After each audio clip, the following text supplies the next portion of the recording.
everybody. It is, I have, it's Thursday.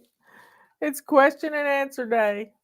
We have no heat and the internet's out, but I think I got the internet back up and running. I think I had to call them and straighten out some stuff since we moved and just we no longer have phone service at the dock and no internet service except a hotspot on a Verizon phone. So think they accidentally cut off our internet, but I got it all fixed. Got it all fixed. We're good to go, and we are rocking and rolling this morning. If you hear some people talking outside, we are waiting on the uh, heating and air conditioning people to get here, and I've got coffee that it's not as hot as I would like for it to be to warm my hands, but guess what? It'll be okay. It'll be okay. I am waiting on these the heating and air conditioning people to give me a call. Robert's not going to take Jimmy to town because the heating and air conditioning people are coming. Well, heat people. We didn't have heat last night. We had a fire going in the fireplace all night, and it was okay. It was okay. We got under an extra blanket, and we were good to go. So come on in. Come on in, everybody. Let me get some announcements. We have got a great sale going on for mop, our mop head, our mop package, mop cloths. We got it all going on, y'all. Got it all going on. And Justin turned on the Dust and Shine pack today for the gray rags and the purple rags. Makes a great tool to get your home dusted and ready to go. Um, I've shared some things on our YouTube channel, on our community page about Toby Keith. I didn't realize what a fine man he was. The world is gonna miss him. He's gonna miss him, but he's just one thing after another. He he just helped people. He did a mini St. Jude's in Oklahoma City for 16 beds and raised money for them. So somebody's got to step up to help raise money for this mini St. Jude's. I think it's called Corral or something. But it's just he made a difference in people's lives, and I never knew it. I never knew it. I knew he was a good neighbor to my friends, but he grew up in that area. He never moved to Nashville, so that kind of ostracized him. But he knew what the people wanted. He knew what the people wanted, and he worked hard for it. He worked hard. So y'all get on in here. Let's get some questions going. I've put everything down on here. I got 6 pages, I think. Is it 6 or 7? It may be 7. So, questions for February the 8th, 2024. Can you believe it? FlyLady, how do you manage pet hair on clothes? I'm 62 years old and a newbie dog mom. Well, that's quite a blessing. I got a puppy and said, well, why not two? A brother and a sister. Oh my, it's exhausting. Yeah, puppies are a handful, but guess what? You can train them. You can take them outside. You need to get them spayed and neutered when it's time, and because they are brother and sister, and it's going to be one of the most wonderful things you've ever done. The one of the podcasters I follow, Grandpa Doss. He has a brother and a sister livestock guardian dogs, and they are a handful. But it just brings life to you, just wonderful life having beautiful critters in your life. So how do I handle cat hair and dog hair? I just deal with it. I don't get obsessive about it. How many people have you ever noticed when you were out shopping or at a restaurant, did you notice the dog and cat hair on them? I I don't. And I keep a roly thing that gets dog hair and stuff off in the pocket of Robert's car so that I can, if I see, it's mainly my hair is the issue. And I roll my shirt and my butt because my cat sleeps in my chair.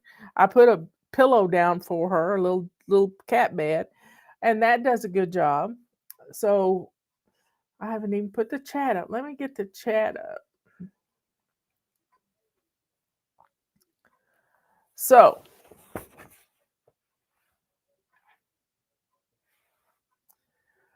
uh, one of the things I saw about Toby Keith this morning is when Merle Haggard, and he's an Okie too, was playing a concert in Las Vegas at Mandalay Bay. Toby and his wife were there for a football game, and he went to see Merle, and Merle was sick. It was his last concert, and Merle had pneumonia, and he was sick. And he looked at Toby and he said, "Son, how many of my songs do you know?" And he said, "Sir, I know them all." And Merle got up and sang 4 songs, and Toby finished the concert for him. And it was his last concert. So this was a good man. This was a good man that passed away, and he never bragged on the stuff he was doing. But I heard an interview from November 3rd of last year, and it was beautiful. It was a beautiful interview. It was long, but it was a beautiful interview. Okay, here's part 2 of this question from Mama Cotton. Also, how do I deal with dog care? Sick dogs, messes, bending over is hard on my back. Ouch. This is not intuitive for me. Thank you, dear. Thank you, dear. Main thing is, and um I don't know if that's from Mama Cotton or the next one is. So you got to be safe. You got to be safe. And ma- bending over, yeah, bending over is hard to do. Even squatting can be hard to do. But if you have a mop and a mop cloth, you can clean up a lot of messes. You can clean up a lot of messes with a mop. And that's what I've been doing with my 1 minute mops every day. But you got to clean up messes as they happen. You can't let them sit there.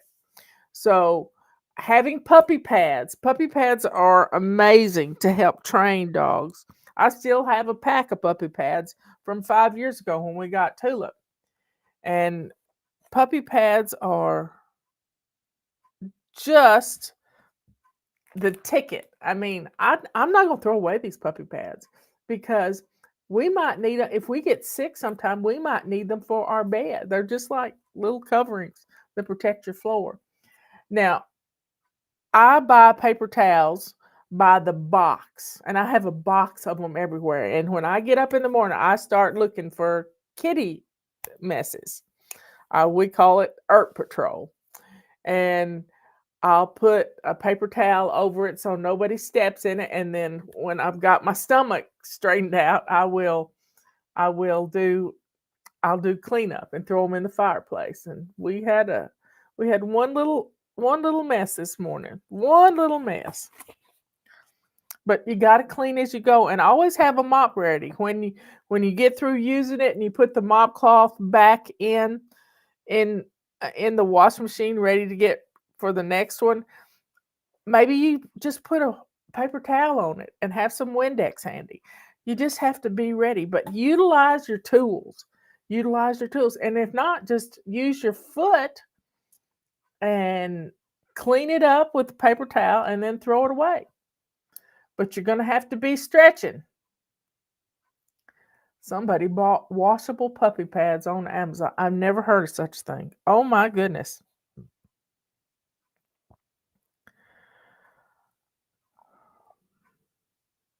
Baxter65 from YouTube. Do you make bone broth out of bones? And if so, what's your recipe?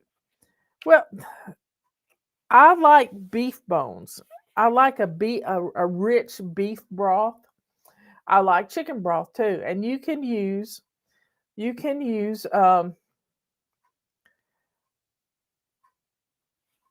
what you do with the beef bones is you put them on a roasting pan and you salt and pepper them and do all the good stuff. You put some veggies with them, put it in the oven and roast them until they get brown, and it makes a really rich broth.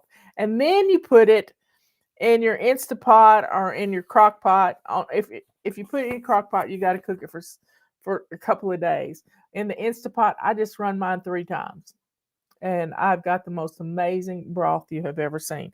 And then sometimes I reduce it down and make it richer by doing reducing it by half in my boiling pan and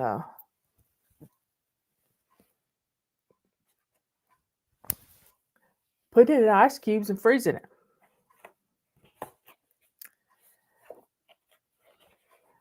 So I don't really have a recipe. I just follow what and YouTube has lots of people making them. I mean, lots of people making beef broth, chicken broth, and it's really good stuff. How do you declutter your wardrobe? I have a small place to keep clothes, so my drawers are overflowing. Do one drawer at a time. Reach in your closet and pick 5 items to give away. You know what doesn't fit or what you don't like or what you don't love. You can do this. And maybe you clean out one drawer a week in your dresser because you got too many clothes and you don't wear them. I know you don't wear them. I wear every one of my clothes that are in the bathroom. The ones that are in my closet, they're for special occasions.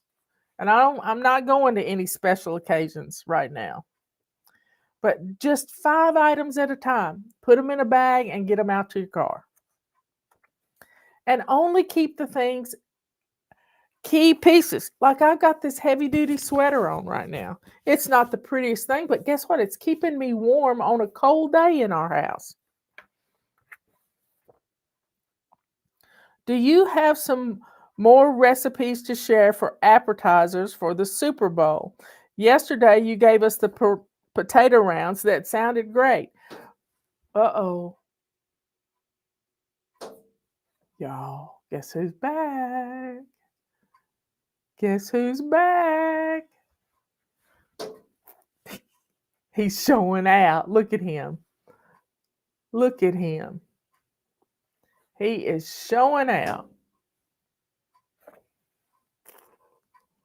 Anyway, Super Bowl recipe. Robert likes to make something he calls it cheese glop. Glop. Glop. Glop.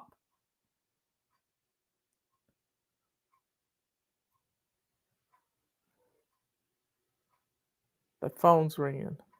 I thought they were calling my cell phone. Anyway, it is a package of spinach, a can of cheese soup. He takes the spinach and squeezes all frozen chopped spinach and cheese soup and some Velveeta and some dry mustard. And I don't really have a recipe for it because it's Robert's recipe. But there are lots of wonderful recipes for a cheese dip, queso type thing. You can cook sausage up, you can cook hamburger up. Just look for cheese dip on YouTube and you will find some great recipes. Great recipes. And when you're hungry, everything tastes good. How do you make your lima beans you mentioned on the show on Wednesday? It was a bag of frozen lima beans. I poured them, I threw them on the counter and busted them up. And then I put them in a saucepan, and I put some butter with them, about a half a stick of butter, and then I put a cup of white wine. I have a box of white wine that I use for for cooking collard greens and green beans and all kinds of stuff, and all the alcohol is cooked out of it, and I really cook it down to where there's no liquid left. That's pretty much all I do. Anyway, it was a family size box of lima beans. What are some of the things you do on anti-procrastination day? I made an eye appointment and I'm so proud of myself. What else can I add to Wednesday's anti-procrastination list? Maybe it's get a haircut. Maybe it's get your nails done, or do a manicure. My nails grow like crazy. So I get in the bathtub and sometimes I give myself a manicure in the bathtub. I have cuticle remover in the bathtub, and so I just put it on and set my hands up on the countertops and sit back and relax. And the next thing I know, I'm taking my rub scrubber or a purple rag and just rub my cuticles, and it's done. What other things do you do? On anti-procrastination day, I like to take my comforters that I have on the couch and run them through the washing machine about once a month. I have cloth napkins that we use all the time. I'll wash up the cloth napkins. Anything you've been putting off. Maybe putting toilet paper in your bathroom. I'm down to one roll. I just need to fill up my containers. I need to get my hair cut and wondered if you had any suggestions for what's in style since you are a public figure. I am not that kind of public figure.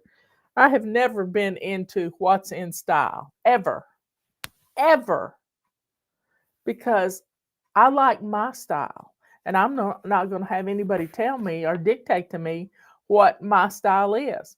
I know my body type, I know my skin type, and I'm just not going to do that. I'm not going to do that. So you can look online and see. There are videos for women with long hair. There are videos with women with short hair or mid-ranged hair. And your hair grows. My hair was cut to right here, and just look. It's grown at least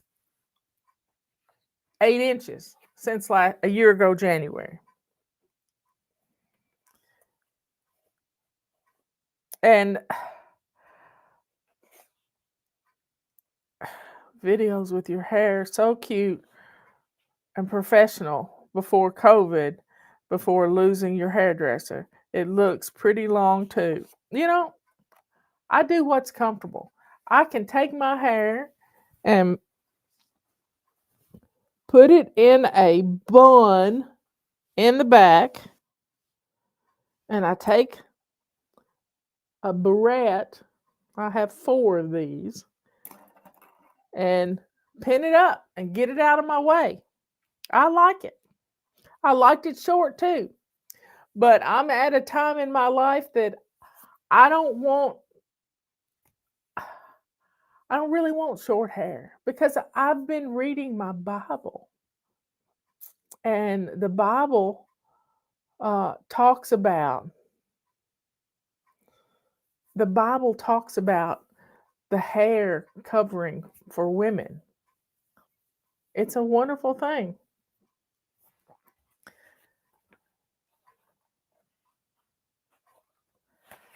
Well, if you want to see me in short hair, just look at my old videos.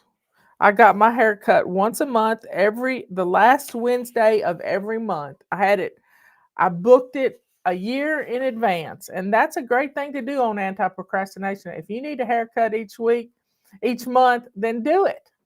But my hairdresser moved to Whiteville, North Carolina, which is down east, and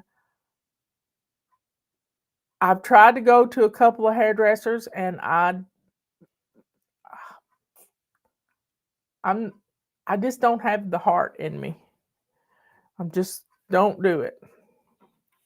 Will you explain how you run such an amazing business without charging us anything? It seems like it would be an enormous expense.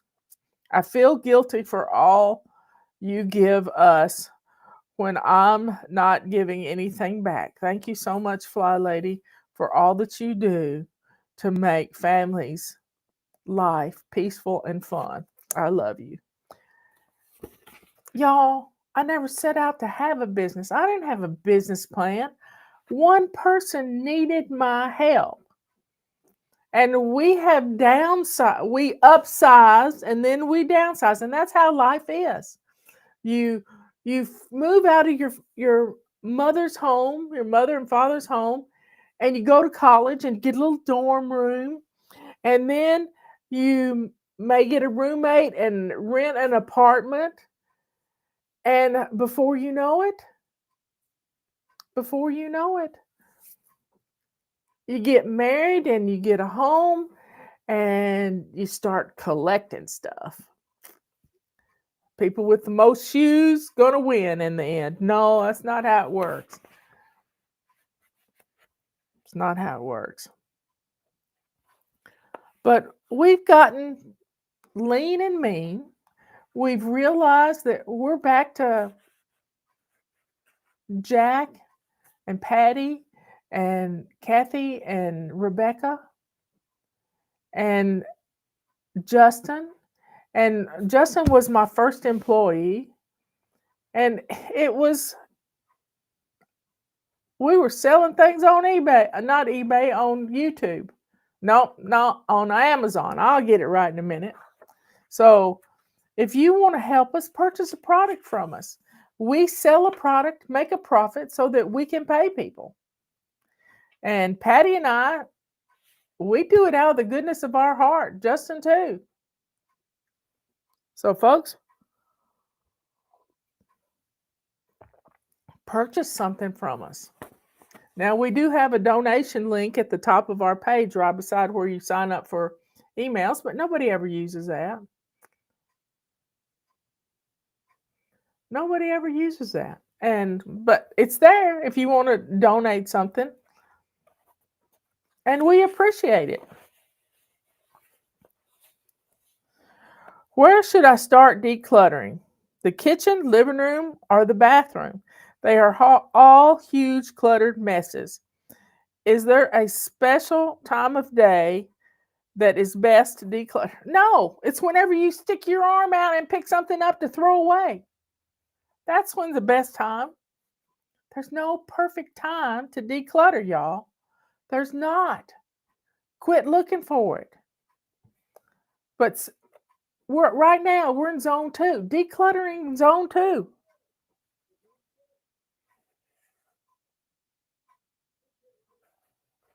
I think our heat and air people are here. Just do it. 5 minutes in the morning, afternoon, and evening. You're going to be blown away. Would you please explain how I can be a perfectionist and have a whole house that is a cluttered mess? I don't understand. It seems like the opposite of perfection to me. What it is you tell yourself you don't have time, but you don't finish the sentence. That's why you're not realizing.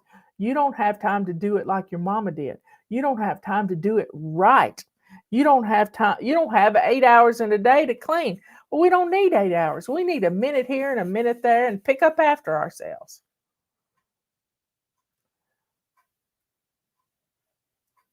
Pick up after ourselves. Go, Ruth's wanting to know how to order a mini calendar. Go to shop.flylady.net, HTTPS and you'll see on the homepage of the shop the calendars, and you can get both of them, and they're half price. So your perfectionism is in the fact that you procrastinate. If you're procrastinating on something because you don't have time, that's a sure sign. I have so much shame about how I have been living. I have shut people out of my life for fear of them seeing my house. You're not the only one. If I could change one thing about my stinking thinking, what would you think that would be? I want to get better, but I'm not sure where to start. Start at your entrance of your home. What people see if they come to your door. And then just work into the living room and, the heart of your home, your kitchen. Start. Sitting there and looking at it ain't going to change it. Whining about it ain't going to change it. You got to do something. You got to hit a lick at a snake. You got to pick up your hand. You got to do something.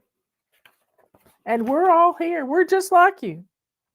What is your favorite FlyLady tool? Right now, this week, my favorite FlyLady tool has been the mop. The mop. Because I got a Roomba and it gets my floors picked up. But this mop is keeping my floors looking good all the time, ready for company, ready for somebody to walk in the door, even if it is Jimmy or a repairman.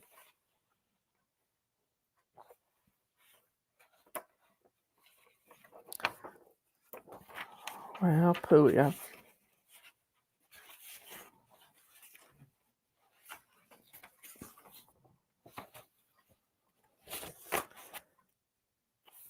Okay, that's done.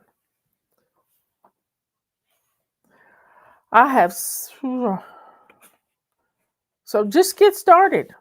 When you hear yourself say, "I don't have time," set your timer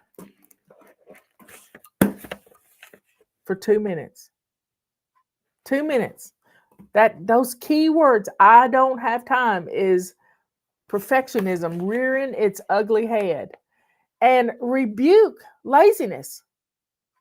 Nothing better than the devil wants you to be lazy. Stop it. Get up and do something. Do you get what's my the mop is my favorite FlyLady tool right now. But I always use rub scrubbers, the purple rags. It's always something. I've always got a tool handy.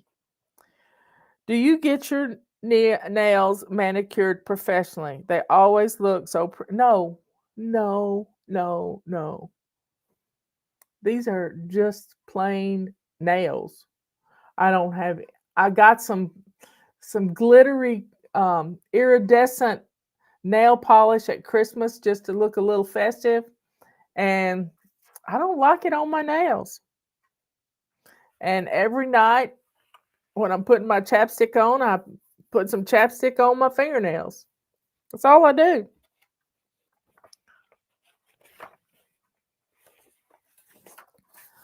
Okay, next. Do you still have to declutter after all these years of flying? Yeah, I'm decluttering right now in this room. I've got books I have to eliminate. I got a lot of things that I have to do. But guess what? It's okay. It's okay. You're always going to have to declutter because that's who we are. How do you know what's under my sink? You nailed it in one of your videos. I just started looking around for video cameras. Just kidding, FlyLady. Because I got it under my sink too. I've got it under my sink too. I I know. Mason jars, mayonnaise jars, vases, dirty dish towels that have dried and I need to wash them. That's one of the things I do on anti-procrastination day is wash dish towels. Dear I am so proud of myself for not quitting my FlyLady routines that began in January. You said poinsettias usually die out around Valentine's Day and quit their routines. I don't want to be one of them. That's good. Be stubborn. I have kept my sink clean and shiny, plus I'm decluttering every day. My garage guy is the only person not happy. My garbage guy is the only person not happy about this. What are some things I can do to keep going all year long? Not crash and burn. Don't go hog wild and all of a sudden, how it used to be when our bathrooms were so messy, we would go months without cleaning our bathrooms.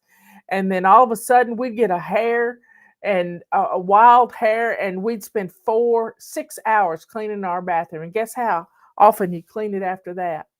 You don't clean it for another 4 months because you burnt yourself out. So stop doing that to yourself. You can do this. You have the ability. Yeah, you do. All you got to do is pick up after yourself and start decluttering. 1 bag a day to donate. 1 bag for the trash and 1 bag to give away. And you are going to be so much better off.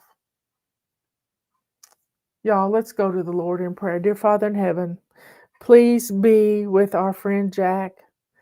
Help him to realize that we need him in our lives. Help him to know that you have his back and that we are here to pray for him and to be with him. Lord, we are here to help rebuke the evil spirits that's attacking his body. Lord, we love you. We love you. We love you. We love you. Thank you for all that you do for us. Keep all my fly babies safe from evil. Help them to fight off perfectionism, which comes from the evil one. Help them to do baby steps, to just take that first step. Go shine their sink. Get dressed to lace up shoes. We love you, Lord. All these things we ask in Jesus' holy name. Amen and amen. I love you all. I will see you later.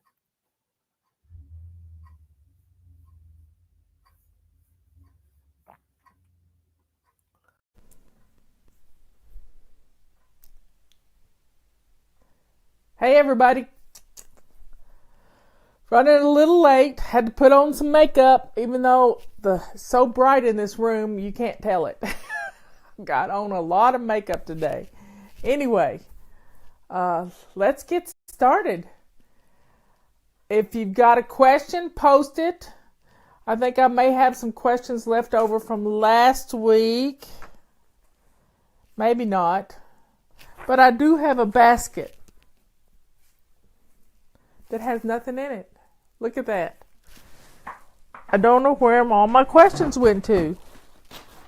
I had a bunch of them.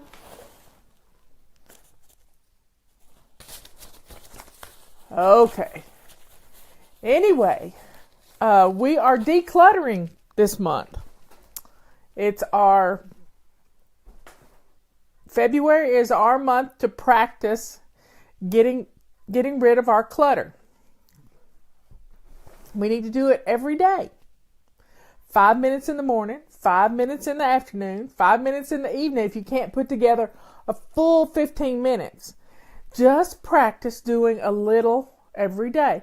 Maybe it's even just one thing a day. The Olympics start tonight. They have the opening ceremonies tonight. And let's commit to having our own Olympic decluttering marathon for the next 2 weeks. And maybe by that time we can put it into the Lenten season and we can get rid of clutter for Lent. And we can get a lot of stuff done if we will just be consistent at it. It is the consistency of doing a little every day. If we take one whole day to declutter, we're worn out and we don't ever want to do it again. So I want you to baby step your way into getting rid of just a few things at a time. I don't know what the Swedish method is. I have no clue. I know what my method is. And my method is, stop comparing FlyLady to all those different methods out there. You can't follow two masters. And if you want to do it my way, then go for it. If you don't, try something else. I don't care. But you can't do two at once. I've tried that. It doesn't work. So stay focused on getting rid of something every day. I have a box that's by my organ, and Robert and I are putting things in it all day long. At the end of the day, we take it outside to the truck, and it gets dropped off the next time one of us are out. It gets dropped off at Habitat for Humanity. It gets dropped off at the Goodwill truck that's at the Walmart parking lot. There's just lots of places to donate things. But don't get caught up in finding the perfect place to donate. Just get rid of stuff. You've got to do this because this clutter is keeping you from doing your routines. It's keeping you from doing the things that you need to do in your home to keep it clean, to keep it organized, to keep it flowing smoothly. When you are so caught up in your perfectionism, we hear ourselves say, I don't have time. What we're really saying is, I don't have time to do it right. So those of you who are suffering with ailments like broken feet, toes, you're not wearing your shoes, some of you, even if you can't stand, you can still declutter. You can pull up a stool and you can sit in front of a drawer and pluck things out to get rid of. You can put things into little compartments. That's what I did the other day. I pulled out one thing and I had some little bins in front of me, and I just started sorting through my junk drawer, which really isn't a junk drawer. It's a tool drawer. And stuff to hang pictures and all that stuff. But I've done several drawers this week. I've been trying to do one. We're in the kitchen this week, and so I want to do something every day in my kitchen to get rid of stuff. Katie, you're not lazy. You're just sidetracked. So setting your timer for 5 minutes is going to help you. We're not asking you to do a lot. Not a lot. But the more clutter you can get rid of in your house, the easier it is going to be. So, everybody, let's be kind to ourselves. Really, we can do this. If I can get rid of clutter, and my house, our house, was so full of clutter when I first started trying to get organized, we had paths. You didn't dare get up in the middle of the night because you're afraid you're going to trip on something. And now we don't have that anymore. We have calm, organized home. Now, yes, as long as we are here, we're going to hold on to things. But we just have to learn to get rid of something every single day. And it's going to make your home feel good. It's going to make your house be company ready at a moment's notice. I mean, half the time our UPS guy shows up, Bubba, and I'm able to open the door and he'll come in. And he always has something funny to say. He got to meet our new puppy the other day, and he helped me chase down the other dog we got that we couldn't keep. So, when you've got a home that's company ready at all times, it feels good. You feel good about yourself. And getting rid of the clutter is the key to staying on top of things in your home, because when you have too much stuff, your house starts closing in on you and you don't know where to start. So let's look at all the flat surfaces. So here I'm gonna give you a challenge while we're on the show. I want you to find a flat surface in your home that's piled up. I want you to watch me on your phone, or on your computer, or listen to me, and then start getting rid of the clutter. Sort through it. You're going to have If it's a pile of paper clutter, 95% of what's in the pile of paper clutter is trash. I got a fireplace in my living room, and I use that paper clutter for kindling to build a fire. And I've got a trash bag ready to go that I'm going to burn in the fireplace. It's just got, those credit card applications and junk mail. That's all it's got in it. And when I get off the show, I'm going to build a fire and get rid of some things. This is the number one thing to getting rid of your clutter. You got to set your timer and stay focused a little every day. If you spend all day doing it, you're never going to do it again.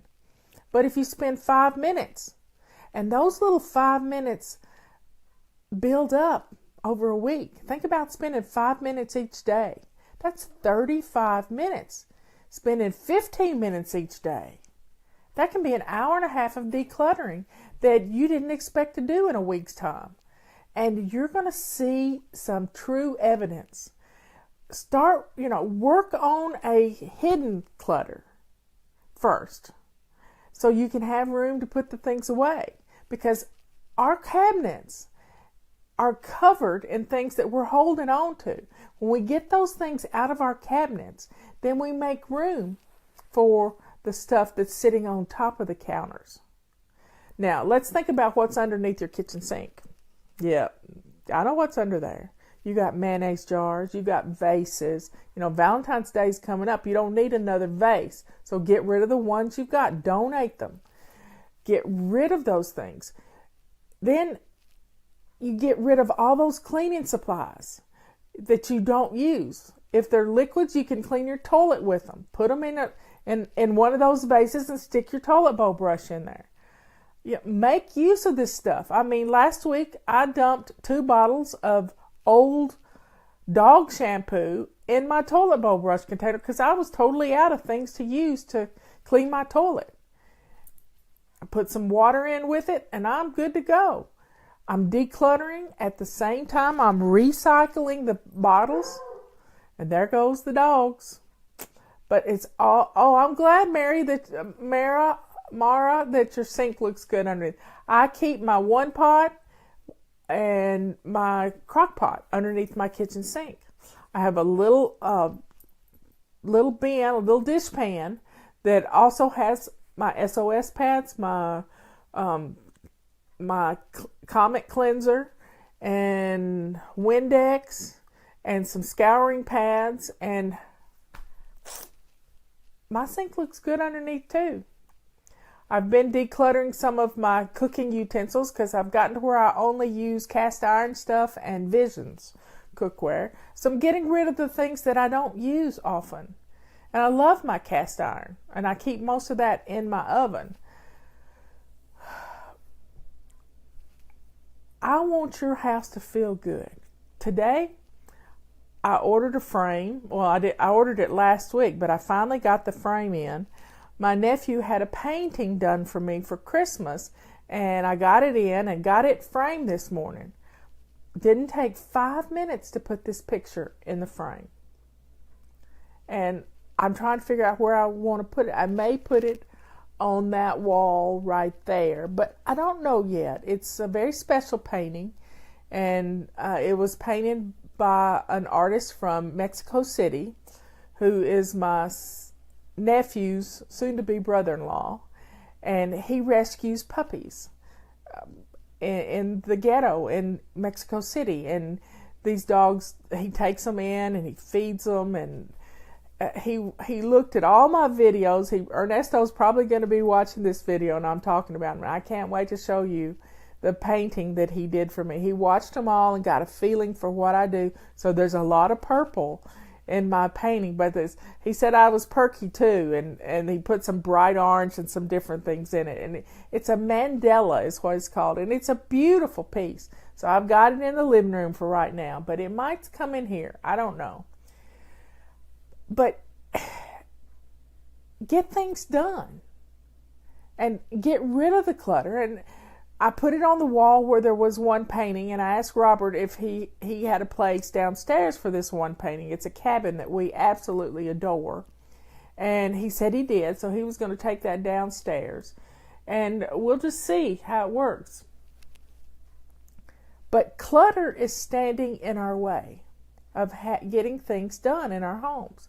It keeps us from being able to do our routines because we're having to work around all this clutter that we've got.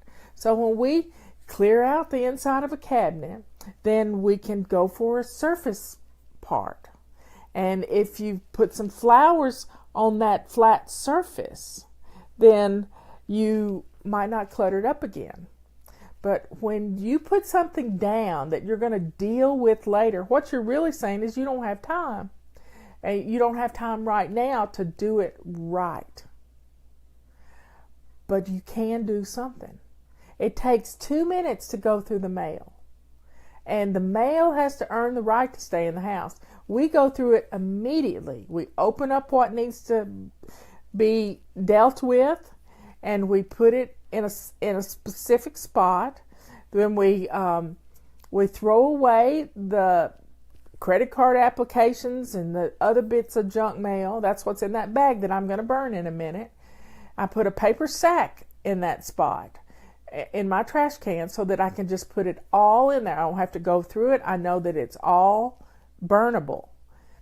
And, if you don't have a fireplace, then make sure it's legal to burn stuff in your community. If you live in a forest fire area, don't burn stuff.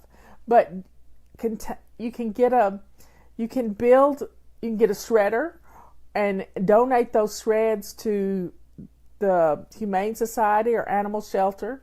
You can also get a cauldron-like thing to build fires in, and make some memories with some graham crackers and some s'mores, and make some memories with your family. It's going to help. I know I've told you many times about what to do with children's projects, children's art projects.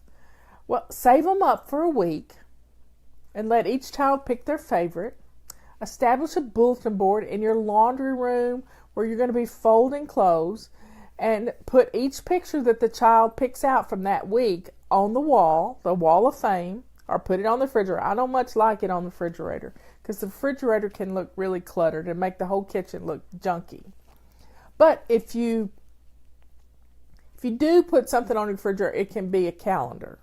Now, those of you who know how wonderful our calendar is, talk it up because we're about to run out, and we have them with the coupon code Back to Basics. You can get the calendar for $9.31 plus shipping. So Back to Basics coupon code is ending on Monday. Don't wait, because I'm not going to put another one up for a while. I felt bad, and I do it again and again and again, but I'm getting just not going to do it. Now, don't save everything, but what you can do with the other stuff that the kids don't have is teach them how to address an envelope to their godparents, their grandparents, their aunts and uncles, and share the wealth. Have them send them stuff that they've done this week, and then your kids are going to learn how to let go of things by picking their favorite thing. And then the next Saturday, you take the one that's on the bulletin board and put it in a sheet protector in a notebook with their name on it and put it up. And then after 52 weeks, you'll have a whole year's worth of their favorite things from when they're 10 years old, 11 years old, 5 years old. Let them decide, not you, but them decide what their favorite thing is. And it's going to be, they're going to learn to let go of stuff. And if it's something special, like a big project they've done, you can take a picture of that. But you don't have room for all these projects in your house, but you have room for them in a scrapbook. So let go of things and teach them to let go of things. You know, they outgrow toys. They have too many toys. Bless others with the abundance. Take them to Goodwill and let them see children get a toy that haven't had a toy. So you can learn to let go of things, and they can learn to let go of things, but you've got to set the example for them. Don't hold on. Now, clutter is everywhere. It's in our closets. It's in our drawers. And if you're having trouble with laundry, I want you to clean a drawer out for each person in your family. Just one drawer. And then that way you can put their clothes in that drawer without having to smush things around. Now, cleaning that drawer out is going to make it much easier on you to do laundry. And doing a load of day will help you to stay on top of that laundry. You know, there's not really clutter on our computers, Peggy. It's really not. It's digital. It doesn't take up space. It takes up digital space. And I had to go in a few months ago and go into 1 year of my pictures, because at one point I had my camera taking 3 pictures at a time, and they're rather large. And so I made room for about 100 extra gigs on my computer by just deleting some of the extra pictures. You know, it's digital clutter. It's not clutter. It's really not clutter. It's just, it's real easy to delete everything in spam. It doesn't take long. I just do Control A and delete. And another fun thing to do with t-shirts and things is to make a quilt out of them. And there are people on Etsy that will do it for you for $150. And if there's, you know, really things that you love, then you can turn it into something else. I went through all my mugs this past week, and I have spiritual mugs that make me think about God and different things. I have memorabilia mugs that I pick up when I travel, and I decluttered some of those this week. I had 4 mugs from Hershey, Pennsylvania. Well, I don't need to be reminded about chocolate right now. So I kept 1 elegant mug from Hershey, Pennsylvania, and I'm donating the others. It's all about letting go. It was fun for a while, but my cabinets were overflowing and I needed room. Let's see, my husband is listening to your voice from across the room and just said, "That's FlyLady. You are part of our family." Well, tell your husband I said thank you. I love being a part of your family. I want to help you get rid of the clutter in your home. I want you to turn your house into a home. And you can do that by letting go of this clutter. And if you start setting the example for your family, your husband's going to get on board, your children are going to get on board, and you're going to have a lot of fun doing this, because it's going to make it so much easier to keep your home looking nice if you will just do a little at a time. I don't want you to spend all day, just a little at a time. And I started decluttering in 1999. I was going to get organized, and I started practicing 1 habit a month. Keeping my sink clean and shiny was the January habit. February was decluttering every day, decluttering something every day. And I worked on the flat surfaces. Then I started picking up things that were, we had paths in our house. And I got rid of, they knew me by name at the Humane Society thrift store. But I had a hard, fast rule. If I donated things, I couldn't bring anything home. You hear me? You can donate, but you can't shop. Because we are the queen of shopping. And I fought instincts yesterday. Yesterday I ran errands. I had to have blood work done. I've been poked and prodded. I look like a pincushion. And I got my hair cut. You can tell that. It's kind of short, but hey, it grows. And I just let Teresa have her way with it. Do whatever she wants to. And only thing she can't do is dye it. I just said you can't dye it. There was a little lady there at the beauty shop. She was so cute. And she has hair about the color of mine, but she was having it bleached totally white. And I said, you're the first woman I've ever met that bleaches her hair totally white to look her age. She says, well, what age would I be? I thought, well, that's just fun.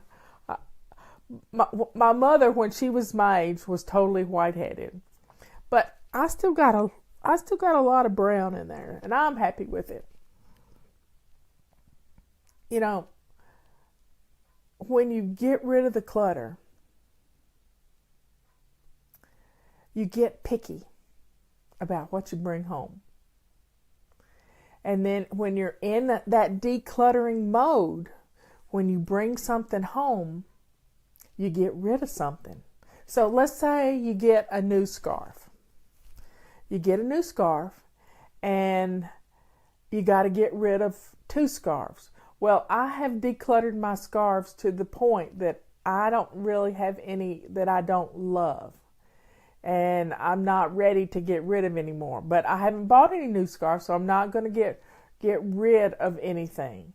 But if you get a new shirt, you got to get rid of 2 shirts that you're not wearing anymore. Maybe maybe you fed the girls a little bit too much and they got some spots that you can't get rid of. Just, let them go. This is a scarf. Let's see. What? I think it has a Bible verse on it somewhere. Maybe, yeah, this one. It says something. It says from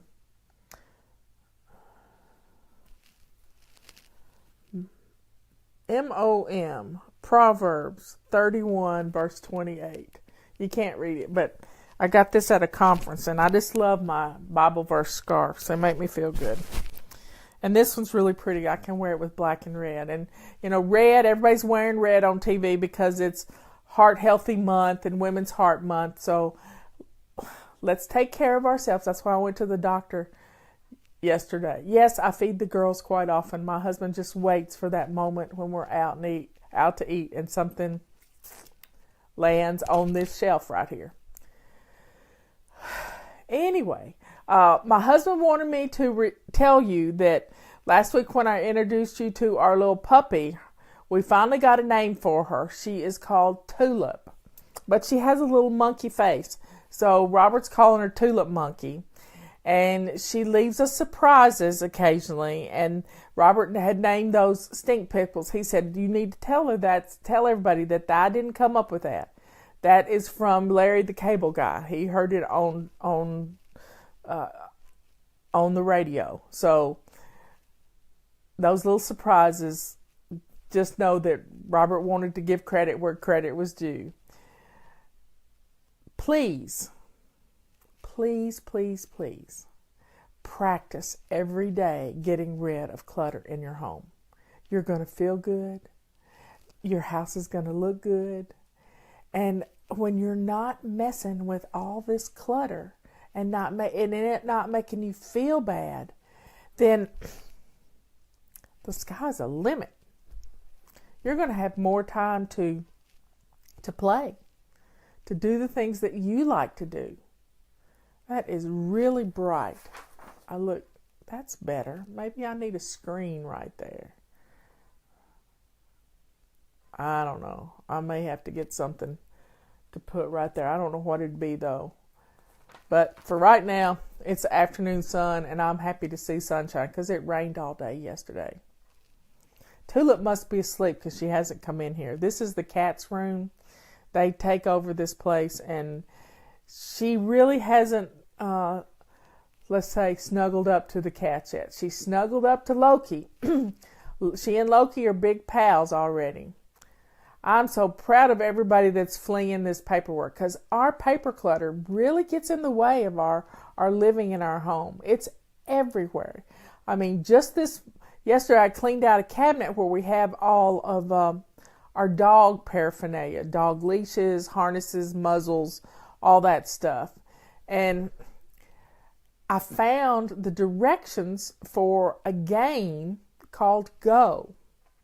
Well, we have that game up in the top of the closet where our games stay. And Robert said, "What is this doing out?" And I said, "I found it in the cabinet."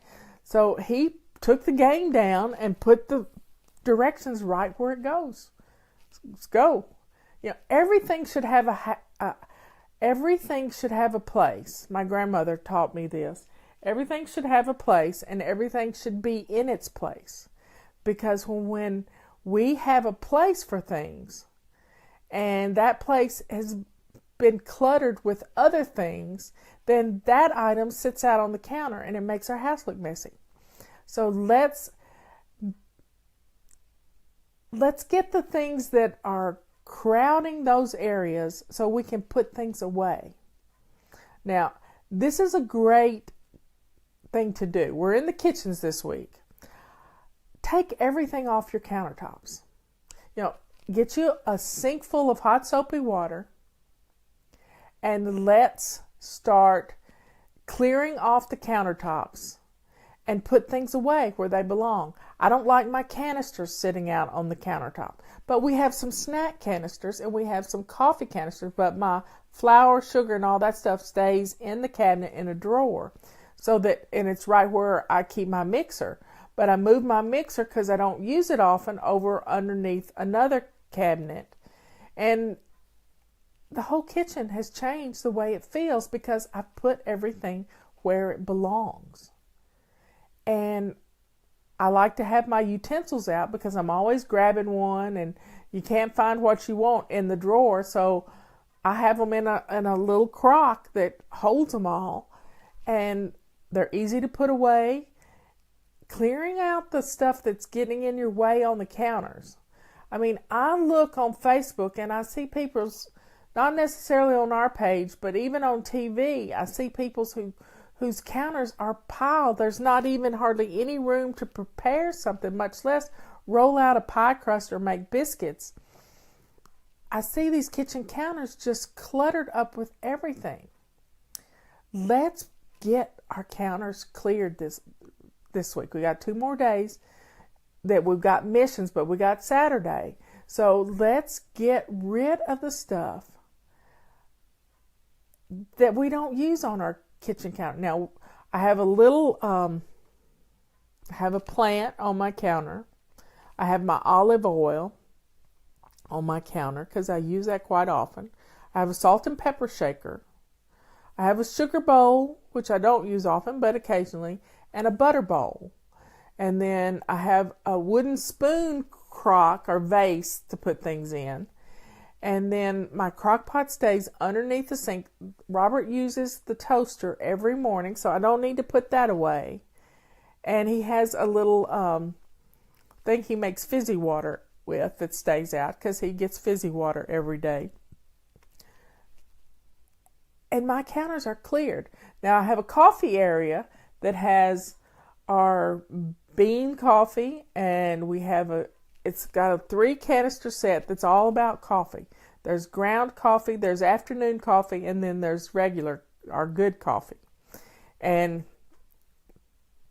that's a whole area. It's like my coffee making area. I've got a water kettle that cuts on and off by itself that'll boil water for me real quick, and I got a little canister of cafe mocha and hot tea. So I have that area that's great, that looks good, and I can easily fix me a cup of hot tea or a cup of cafe mocha. And I love my cafe mocha. It gives me just enough caffeine to keep me going the rest of the day. Do you know my recipe for cafe mocha? It is really fun.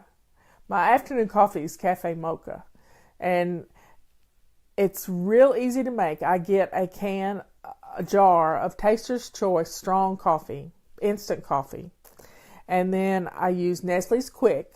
We love Nestle's Quick, and powdered milk. And I only use Carnation powdered milk. It does the best. And you can put it in a food processor if you want to and grind it up finer, but it dissolves pretty easy. I use 1 part coffee, 2 parts Nestle's Quick, and 3 parts powdered milk.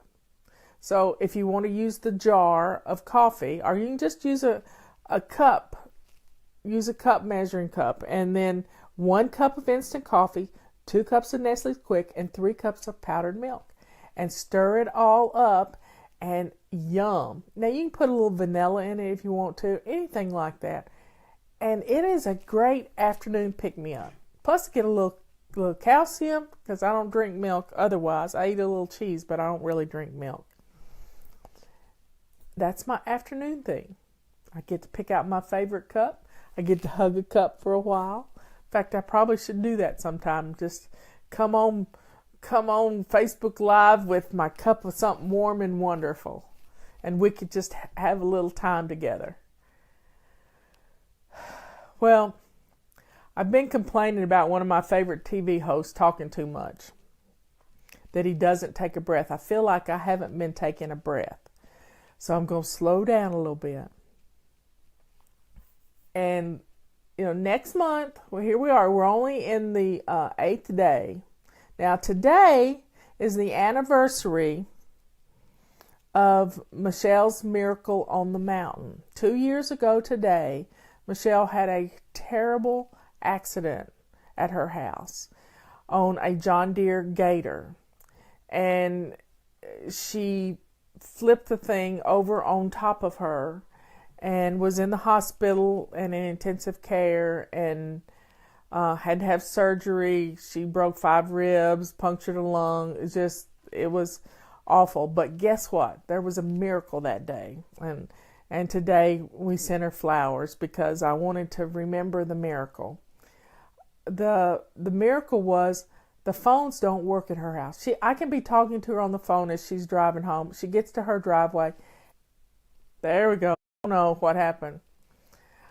Anyway, Michelle is Liz's mother-in-law. And it says I didn't have a good connection. And I always have a good connection. I don't know what's going on. But that day, she had listened to me because I had fussed at her when she was at home that she would go outside and she wouldn't take her phone with her. And it was really cold that day. And she had put her coat on and she had zipped her phone up in the pocket of her coat. And when the accident happened, she was able, because if it had been on the dashboard of the Gator, it would have flown, she wouldn't have been able to get to it and she would have died. She would have gone into shock and died. But she was able to get to her phone because it was on her body and call 911, and it got to 911. And they sent emergency people out to her house and saved her life that day. The phone hasn't worked since in that area. I've told the Verizon people that they were part of a miracle. And so today we sent her flowers, and we hope it's a good day to remember. And keep her and Brian in your prayers because Brian's got the flu. And if you hadn't gotten your flu shot yet, and I don't care if you don't believe in them, I don't even put it in the comments because this flu season has been horrid. And I don't want you to get the flu because we have 2 speeds. We have 90 miles an hour and dead stop because we're sick. So stop, right? If you haven't gotten a flu shot and you're not sick, go to Walgreens, go somewhere and get yourself a flu shot. They had 4 when Michelle was at the doctor's office this morning and she got one. Justin got one in November when he had his physical. I got one in November for Robert's birthday. That's what I gave him for his birthday. He said he wanted that present every year for me to get a flu shot. This flu turns into pneumonia in some people, and pneumonia can kill you. And we have got to, let's talk about some things we can do to protect ourselves. This week, when I've gone out to eat, if I want to use some salt, I'll pick the salt shaker up with my napkin and salt my food. Let's see. I open the door or pull the door open with my shirt tail. I don't touch the door handles. I've been that way forever. I think I can blame Eric Dodge for that. When I got through with dinner the other night, I went to the restroom and washed my hands before I left the restaurant, so I didn't take the germs to the car. Also, when I get home, I wash my hands again. We are washing our hands like crazy. So wash your hands. Get the kids to wash their hands. I'm not big on hand sanitizers, but I will use them if I have to. And I keep some in the car. Now, what else? What other things can you do to keep the flu germs down? Cook at home. I've cooked at home more this winter than I have in my whole entire married life with Robert. We have we're not going out as much, maybe twice a week instead of 4 times a week. So we've cut that in half. And the less you're out, and we're both home 24/7. I love extra vitamin C. I take a lot of vitamin C, and it's really good for you, and it helps to fight things off. I believe in vitamin C. Liz, if Liz is on here, she makes a wonderful tea. She gets this powdered vitamin C, and it tastes just like lemon. And she makes sweet tea, and she puts scoops of vitamin C in it. So her whole family's getting vitamin C'd up, and they think they're drinking lemon tea. They think it's the best tea in the world, and all they're doing is getting some extra vitamin C. When my husband got the flu in November, we don't know what it was, but it was some little something. He got his flu shot in October, but in November, around his birthday, he got sick, Thanksgiving weekend, and we had to postpone Thanksgiving because of it. And he actually loved the vitamin C I would put in his water. So use vitamin C. Now, with drying your hands in your bathroom, don't use one hand towel to dry the whole family's hands. Get you a package of a dozen or more. I've got about 5 dozen of them. White washcloths that you can bleach, and use those to dry your hands. It feels just like you're at a spa. And you can use them to wash your face. You can use them to wipe down your counters. And you can use them to dry your hands. And I have a little basket that I put the dirty ones in. I let them dry on the side and put them in it. I get the vitamin C powder on Amazon. And it's just a canister. I buy 2 pounds of it for like $20, and it'll last a year. Cell phones get dirty. Computers get dirty. Every time I clean my glasses with a little alcohol wipe, I wipe down my cell phone at the same time. So I'm doing that a couple of times a day. What else can we do to... handkerchiefs. Kleenexes. Cover your mouth with a cloth if you have to cough. This putting it in the elbow, germs go everywhere. But if you'll totally cover your face and use those washcloths for the same thing, for covering your coughs, and they're soft, especially if they've been used a lot. They're old and they're comfortable to your face. I keep water boiling on my stove when it's cold, when it's, down in the 20s and the teens. I keep a pot of water boiling. Now, we get sidetracked. And what I have to do is I set the timer on the stove for every 30 minutes, and I have a pitcher full of water that I fill up and that I keep putting water into my humidifier on the stove. This keeps our air humidified so that I don't get sinus infections. I don't get sinus infections because I keep the air moist, because your sinuses need moisture. I also buy saline nasal spray, just plain saline, by the case. I buy six at a time. In fact, I'm down to one. I've got to order some more. But I keep a spray bottle by my chair. I keep one in my purse. I keep one in my bathroom. I actually keep one in my bathtub and beside my bed. So I can keep my sinuses moistened, and if there's any mucus in there, I can get it out, and I use those white washcloths to blow my nose, and I put it in, and then I'm going to bleach them and have fun with them. So let's see, what else can we do to keep germs at bay? Practice washing our hands. I've used this Jergens soap that I love. It reminds me of my grandmother because she used Jergens lotions all the time. And I use that and wash my hands. And then as I'm washing my hands, I want to smell my grandmother.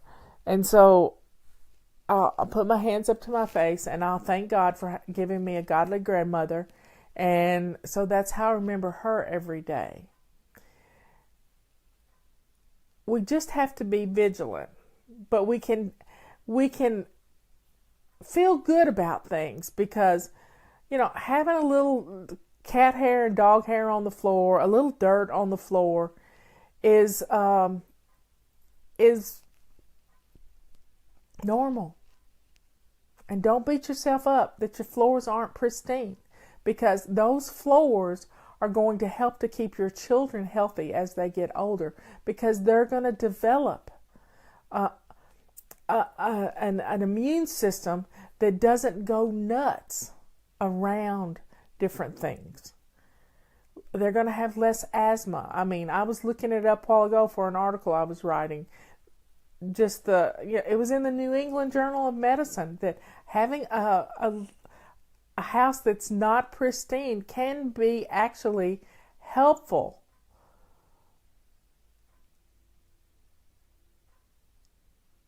I don't know about the hydrogen peroxide and the Neosporin on the nose. I don't know about that at all. I don't like planes, so I can go on them, but I'm not crazy about them. I don't use hydrogen peroxide or Neosporin on anything, because it kills the good bacteria that help to fight infections. The worst infection I've ever had was with using hydrogen peroxide and Neosporin on a hangnail on my toe while I was traveling. And it was awful. And I had to have a shot because red streaks were running up my leg by the time I got home. So I've seen the reports that they don't recommend using those on cuts, but to keep your nose nice and moist, I don't know about that. That's something to think about. Anyway, there's just these little things we can do. Now, a lot of us get sick from handling chickens. I don't like chicken juice. Don't like it at all. And when I'm going to deal with chicken, I make sure my counters are clean and my sink is clean before I start dealing with the poultry of any kind, washing it. And then I like to wear rubber gloves. I have some in a drawer. And then to touch it, I don't like to touch it. And because you can spread these chicken germs, E. coli and stuff, all over the place in your kitchen.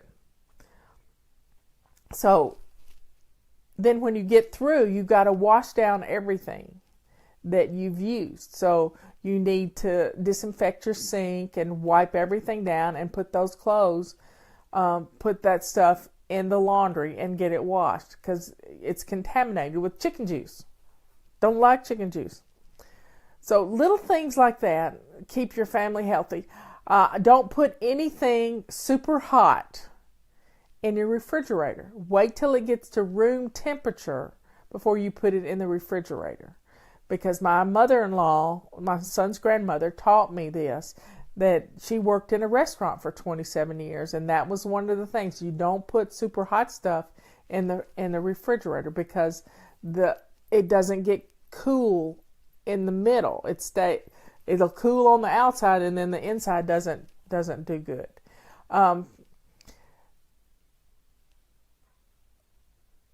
Get a supply of the things you need when you get sick. Let's say some stomach virus is going to go through your house. You don't feel like going to the store when you're sick. And then you're spreading germs. And that's another thing. Michelle and Brian has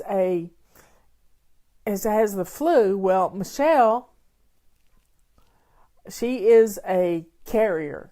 When her kids were little, she never caught strep throat. But it was funny. I call her, Typhoid Mary. So she didn't go to work. She took Brian to the doctor. She's running around with Lysol, cleaning light switches every couple of hours. She is the queen of sanitation when it comes to being sick. She just run after somebody with a bottle of Lysol spray. We can wipe down our counters. You can soak another one of those white wash rags with some alcohol and wipe down fingerprints on all your light switches and counters where people put their hands in glasses. You just got to be vigilant. Now, what is it you need when you got a stomach bug? You need plenty of fluids. Dehydration is the worst thing in the world. So get you some powdered Gatorade that you can keep in the pantry. Try to get something that's a clear liquid, because you don't want to be throwing up red fruit juice on your carpet when the babies are sick. So keep the liquids clear. Grape juice that you can dilute. Just little things. Little things that you think ahead of time. Chicken broth, chicken noodle soup. Even the Campbell's is a little salty, but having a little salt in your diet will help to hold the moisture in your body, hold the hydration in your body. So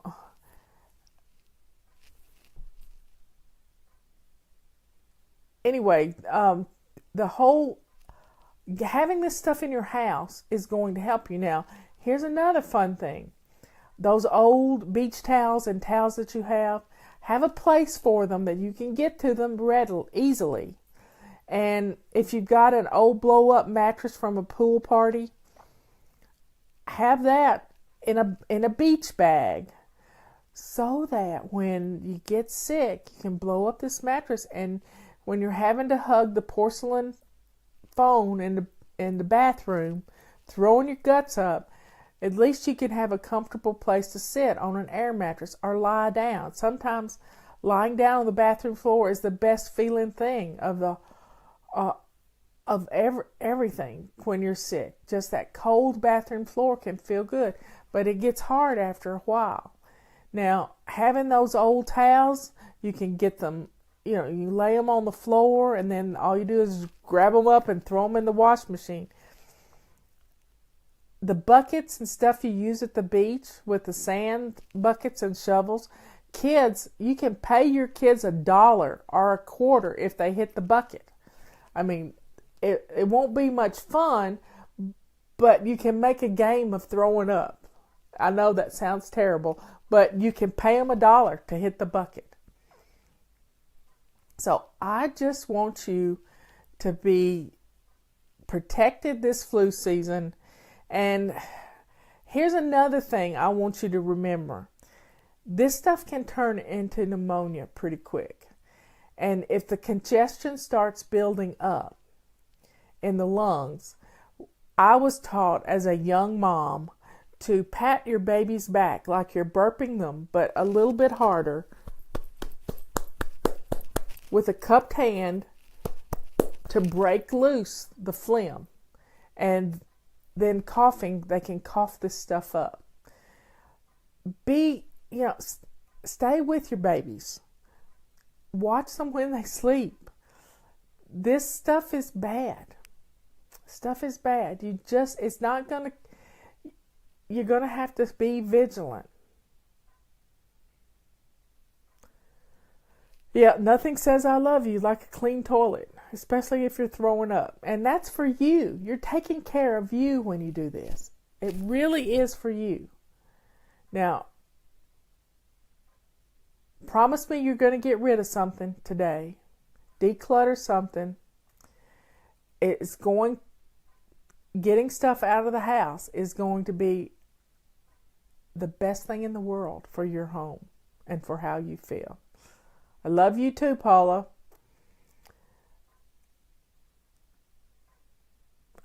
I know you're tired of living in this clutter and chaos. And it's got to start somewhere. Last month we practiced shining our sink, and this month we're going to get rid of clutter. And every day of getting rid of something is going to be better than it was the day before. Take care of yourselves, take care of your family, and most of all, take some time for you. Sit down and make a list of the stuff you need to get at the pharmacy.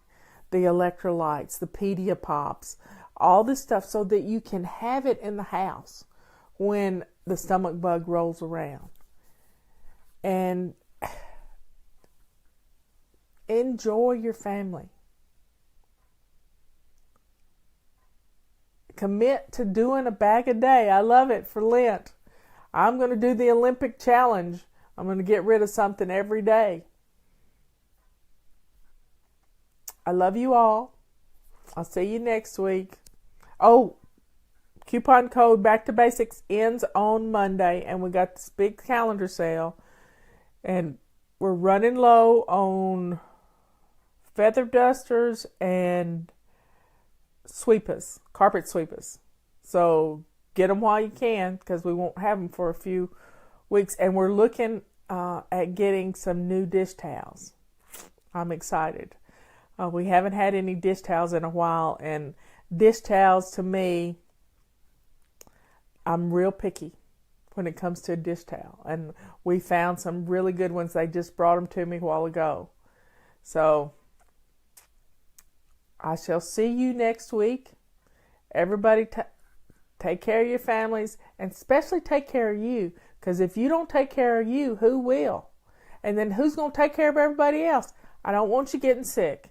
And if you hadn't had that flu shot, go to Walgreens or CVS or someplace and get it, because it takes about 10 days for it to kick in. And this flu season is really bad. Love you all.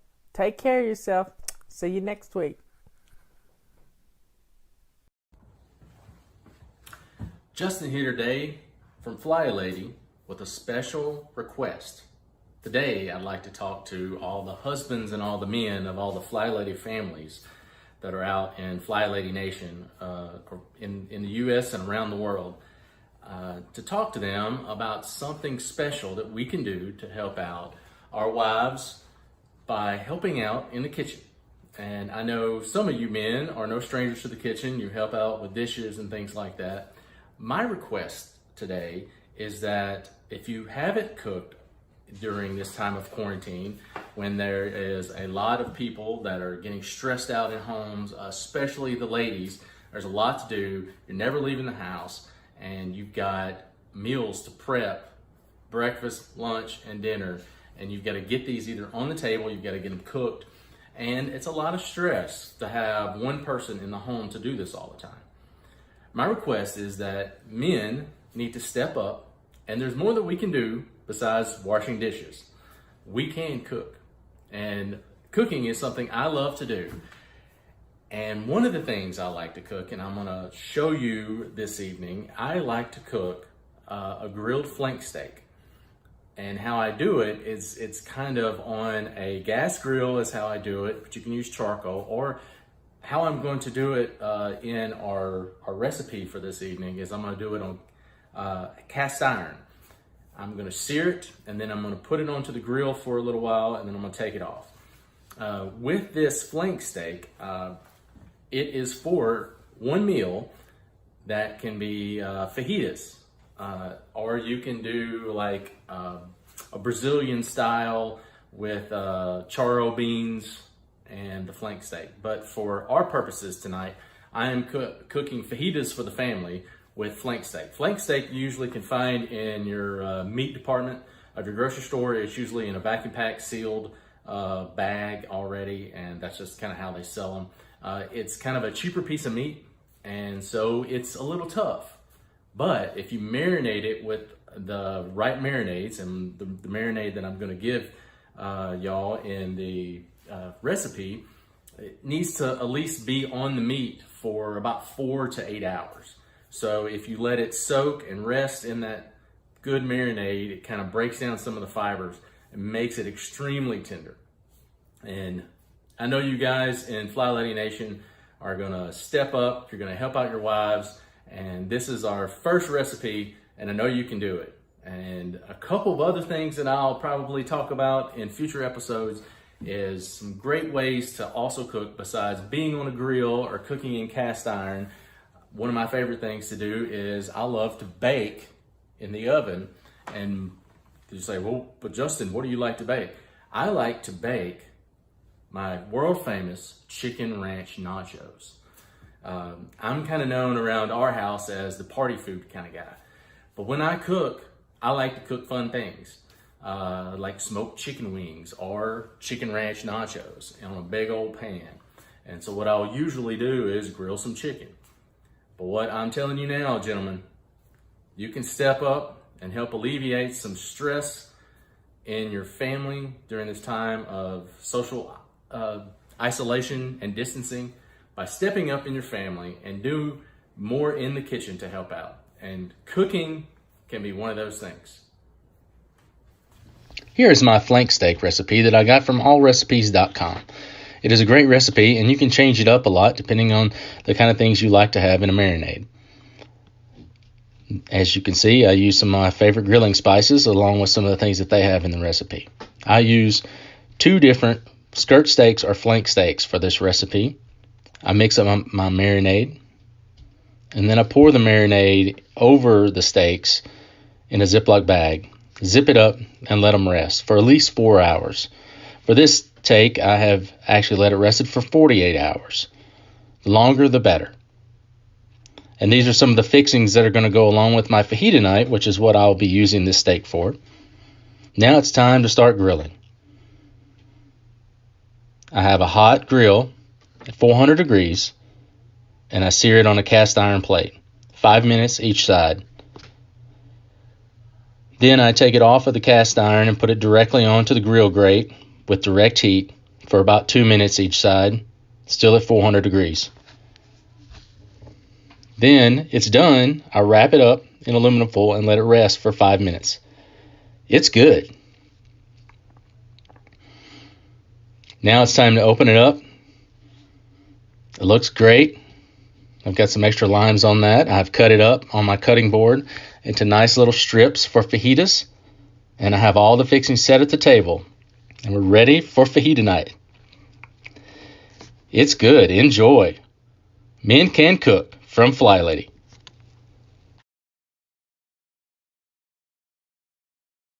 It's question and answer day. And guess what? I have 6 pages. Now, I do blow them up to a 22 size font, but hey, so I can see them. Get on in here. Get on in here. I got my phone. I got our little book. We got some, give us a thumbs up and subscribe to our channel. It really does help. And I'm saying it, and there's nobody in here. But yeah, please give us a thumbs up. Give us a thumbs up. Today is what's today's date? I've lost track. You ever do that? Here we are in January. I think it's at the top of my page, but hey, I'm on 23, January 24. Today is the 25th of January. And the reason I asked that is because I had the 24th marked.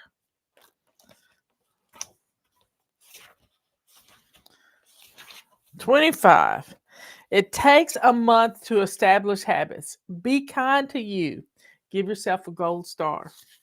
It's a gold star day, y'all. We are here to lift you up and celebrate every little accomplishment. And that's what we do here. Let me pray Psalms 91 over your family and anoint your doors. And I just dropped. Hold it just a second. I got to get this because I don't want to step on it, slip, and fall.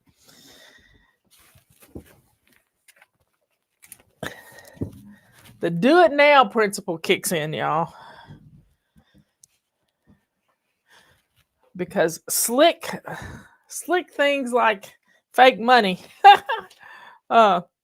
really could play havoc with your stability. So I'm going to put that where it was a present from my nephew before he passed away. So, folks, if you hadn't listened to yesterday afternoon's show, go listen to it. We had a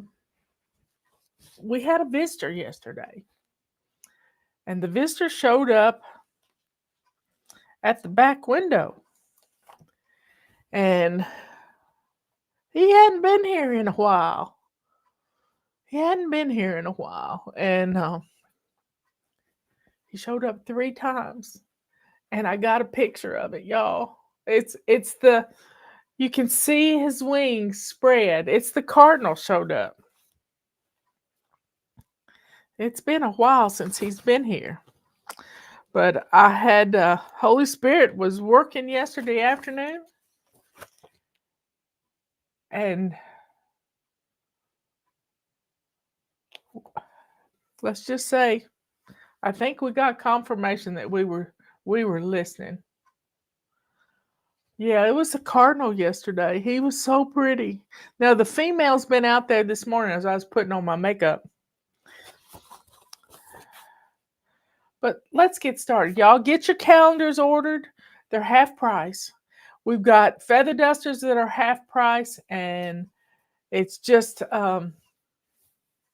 we got lots to do, y'all. We got lots to do. And if you have never used our FlyLady tools and you need a little bit of inspiration, then check out our complete pack. It's all the tools you need, and you might want to throw in the feather duster. So let's get started. I need some more coffee this morning.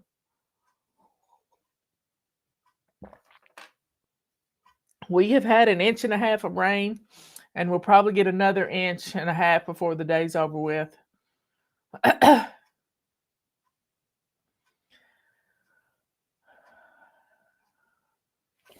So let's get going. Today's the 25th of January. I had to look it up to confirm it. I'm gonna sit up straight, Marla. Sit up straight. Hello, FlyLady. Will you tell me what to put in a control journal and how to use it? Well, we have a whole section on our website that's just about the control journal. And really, all a control journal is a place to keep your routines. I have used, this is one of my favorites. It's sat on the arm of my chair for many years. But all it is a 4x6 photo album. That's all it is. So you have your morning routine. And so I have a morning routine for home and a morning routine for the office. I do my home one first. Happy birthday, Sheila. I do my home one first. And then after I get through with that, which doesn't take me but about 15 minutes, I start in on my FlyLady stuff. So it's got afternoon routine, a before bed routine. It's got, for me, it's a guide to different types of testimonials. My Sunday routine. There's just our basic weekly plan.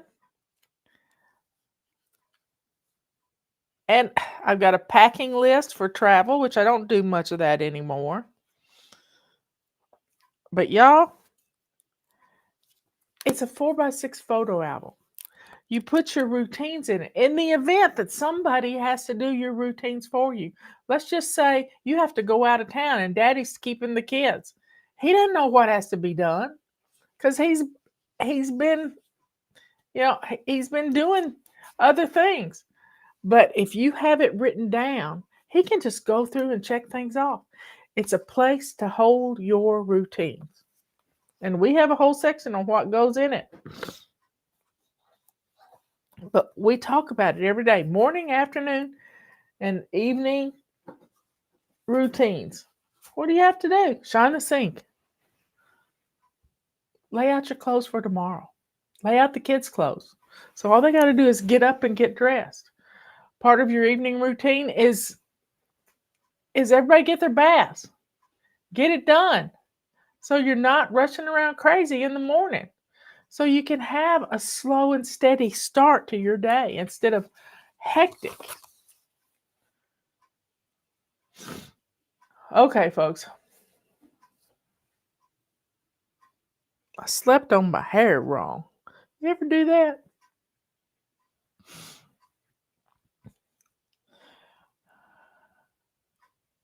And you're working toward making your routines, your morning routine, your afternoon routine, those things automatic. But what I like to do was get up. I put my routines on Post-it notes on my bathroom mirror, and it worked well to keep me focused. But here's the deal.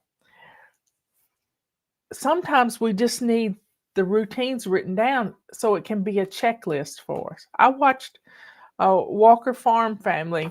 I watched them do it when he went to Puerto Rico on a mission trip. And he had a checklist that Cassie asked him to make for making sure all the animals were taken care of. Now she knows how to do that, but she works at school, and this was during Christmas vacation. So she was home, and the kids love to check things off. So even kids enjoy having the routines written down. And sometimes you just need to put it on a note card. Maybe avalanche.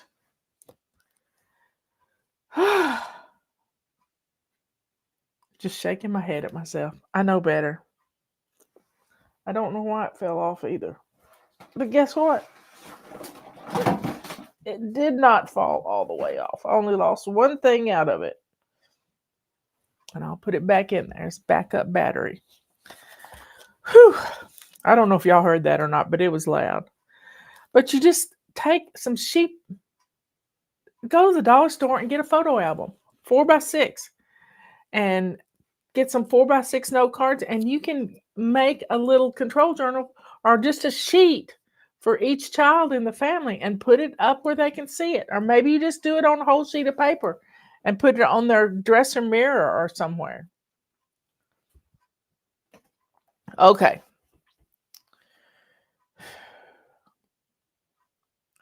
Will you teach me how the zones work and what to do if I don't have that zone, like a dining room? Well, where do you eat? Where do you eat? Do you have a table?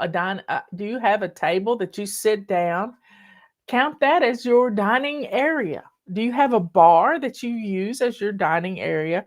You're letting your perfectionism go nuts. Everybody has a bathroom. Everybody has a bedroom. Even if you're sleeping on the couch, everybody has a bedroom. Everybody has a living area. Now, your living area and kitchen may all be combined, kind of like mine is one big open concept. We took out one wall, and there you have it. but you have an entrance to your home. You have the door you come in.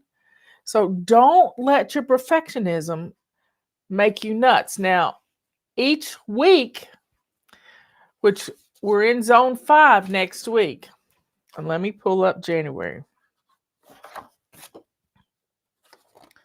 Already had it up once today. January, we're in zone 4 this week. So we have January. This is zone 5 to the 31st. Now, from Wednesday, I think it's Wednesday, to Saturday is zone 1, which is our entrance, our front porch, and our dining room. So let me show you February. Entrance, front porch, and dining room. You may not have a dining room, but I bet you've got some place you sit down and eat. We have a table. We have a dining room table, but we only eat there on Thanksgiving. That's it. And when we have company.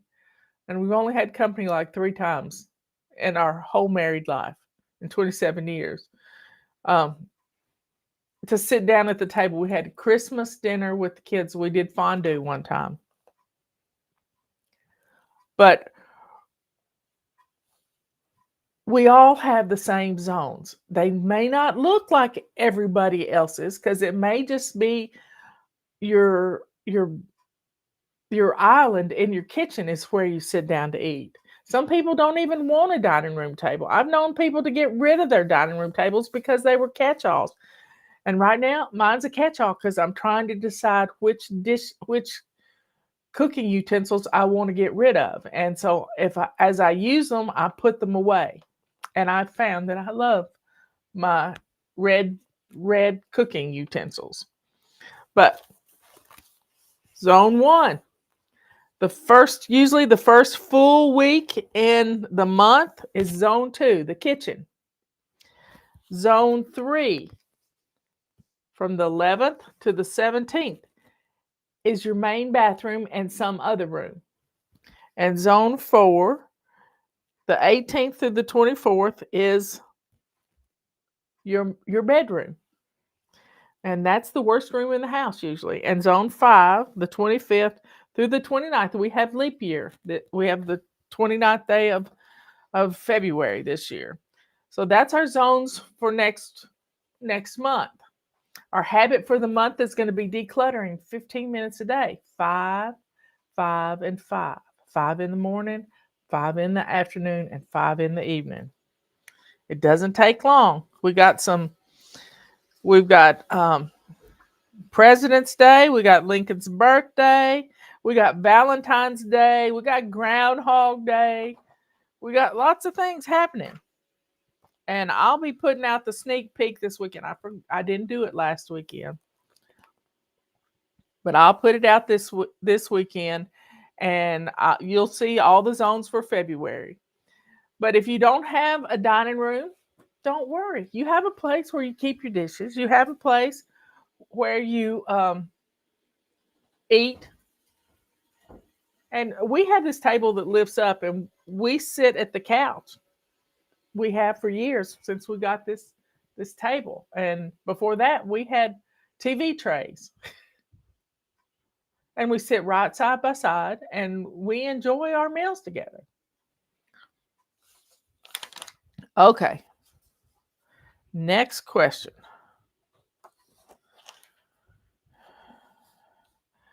How do I add in rooms that you don't have in the zones, like a garage? That's in zone 3. Zone 3 is usually it's always your main bathroom that company would use. But if you want to add in the basement or doing something in the garage, make a page just for what needs to be done. In our garage, it needs to be swept. Robert pulls his car in there.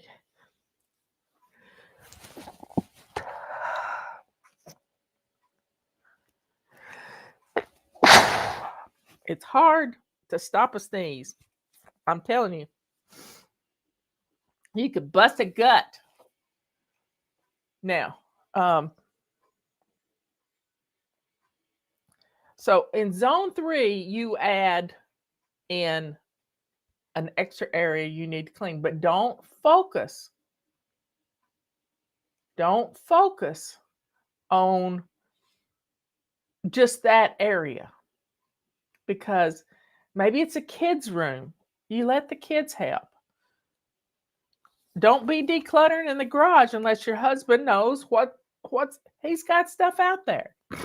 I helped him declutter things in the garage this year. We got rid of a Christmas tree, and he was so happy. So happy. Now we added something else.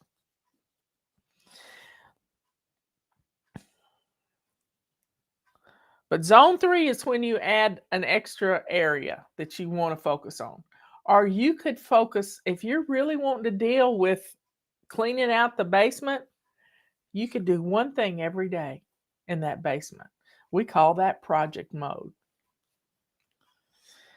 Okay, is it too late to buy a calendar? Where do you keep your calendar and what do you put on it? I have a calendar in my bathroom that I chart my weight on.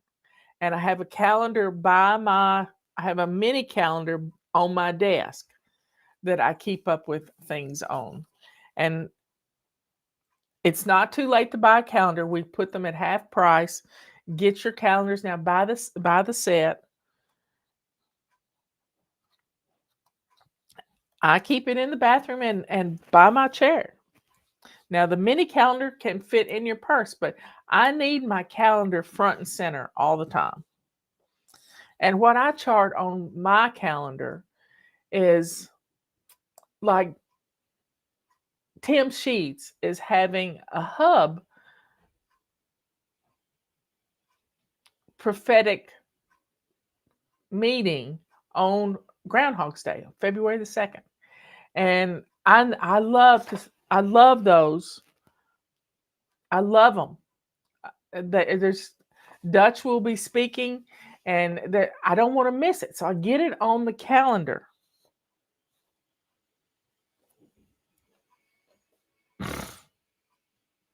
Okay.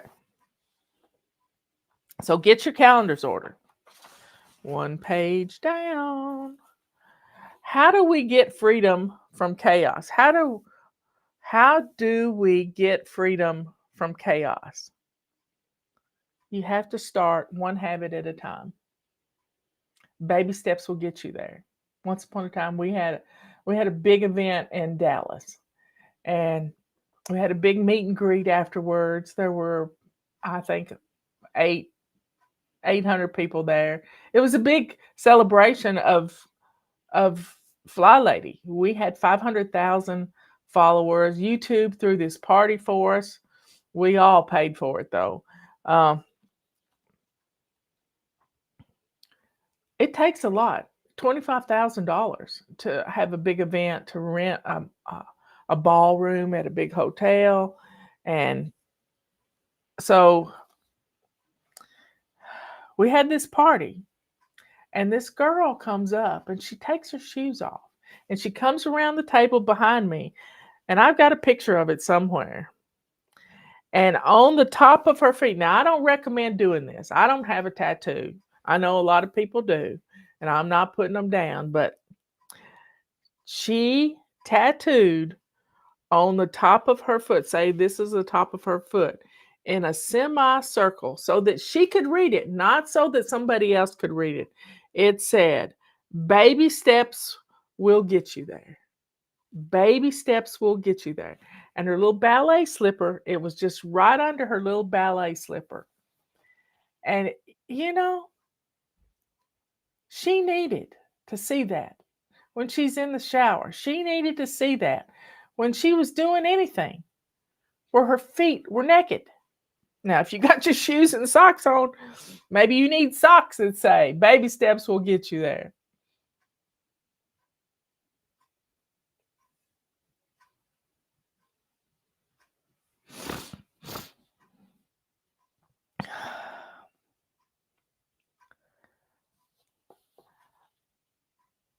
So how do we get freedom from chaos? By taking baby steps.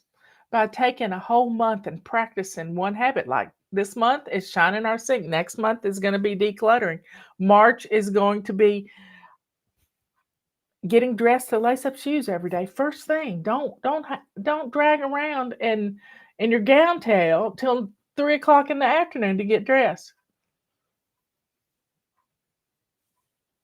Patty's traveling, so y'all just be aware. Y'all help me monitor things, y'all. If you see a troll in here, let me know.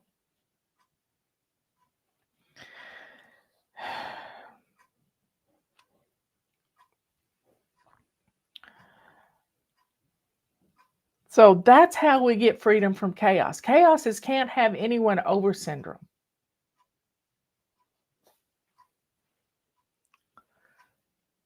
So y'all be aware. Chaos is trying to beat you down all the time. And we need to be our own biggest cheerleader. You know, you look at our FlyLady logo, and she's a cheerleader. You have to put on that uniform and become that cheerleader for yourself. Now, we have a marathon on the weekend, and y'all are always in the chat cheering people on, and that's wonderful. But until we quit beating ourselves up, that's how we get freedom from chaos. And this is the year to do it. Freedom from chaos is knocking. This freedom is knocking at your door. All you got to do is open it and do what we say. Do what we say every day. I got a runny nose. That sneeze was getting rid of something. What church did you grow up in, and how did you learn so much about the Bible? Well, you have to read the Bible. You have to listen to the Bible. You have to do both. My sister, she likes to decipher every verse. She goes back to the Greek. She studies. But I get all confused doing that. I like to listen to Dutch talk about origins of words, and if I don't understand a word, I can ask my husband, because he has he knows the Greek. He has a undergraduate degree in Middle Eastern history.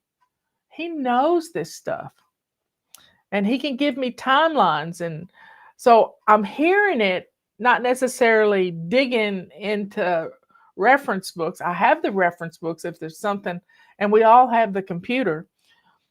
So I grew up in the Church of Christ, and I've learned more about the Church of Christ since I've been not in the Church of Christ. But I've learned more studying, reading books about some of the huge revivals in our nation. And there have been revivals all over the world. I think Pastor Greg Locke, he did his master's thesis on these revivals. And they've been in Wales, and they've been everywhere. The Louis Isles, that's the first time I ever heard about it. Azusa Street. I've studied these revivals. I've read the books, sometimes two and three times. Robert is my walking encyclopedia. I live with one. And if he doesn't know it, he can find out. And he probably has a book on it in our library. But I read. This morning, Dutch was talking about a teaching that his brother Tim did. And it's on Luke. And I'm 3 chapters from starting in Luke. I'm reading the Bible every month. Every month.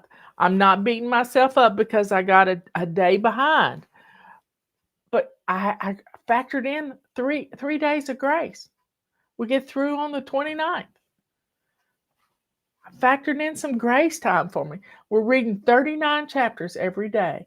And on our homepage, there is the morning musing, Fly Lady Live, Ask Fly Lady, Test to Fly, Habit of the Month. All that's right there. But the Fly Lady Live thing is the chart for reading the Bible every day. And I listen, there's my sister. She must not be on the road yet.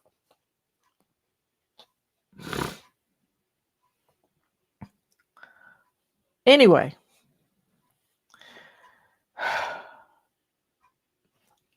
you got to study. Study to show yourself approved.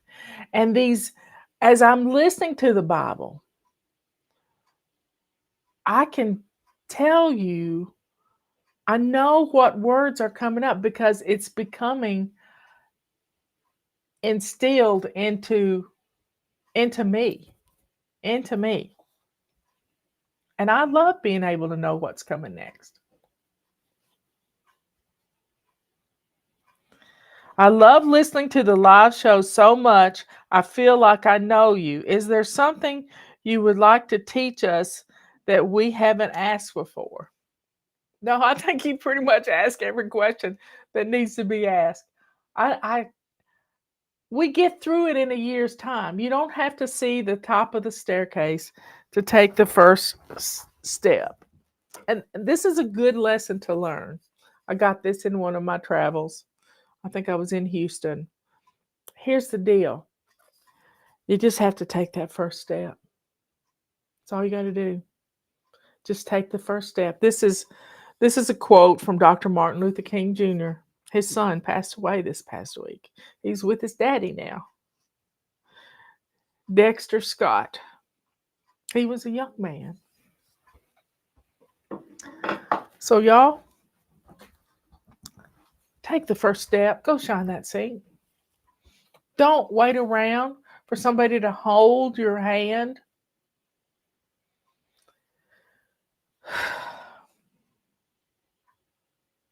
And when you get to a show and you're running late, this is what I do. When I've got a podcaster that I like to listen to Monday, Wednesday, and Friday, and I never can get there at the start of the show.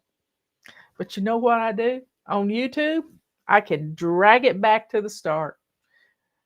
Now, I don't usually comment on shows. I kind of stay incognito. But I started at the beginning, just like I started. And right now, I got one of my favorite podcasters who's doing a show, and I'll get through with this one, and I'll go listen to Bo. And he's biblical. I mean, I love to listen to him because he pulls it all together for us.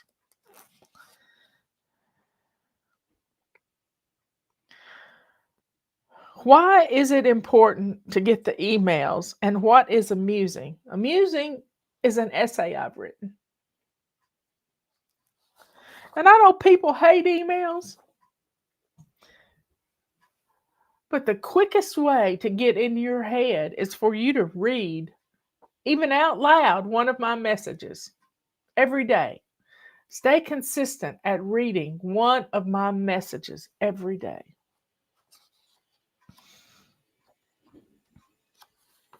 Because I'm going to get in your head. It's kind of like reading the Bible. It gets in you. It gets in you. So if you want to change your way of thinking, read my messages.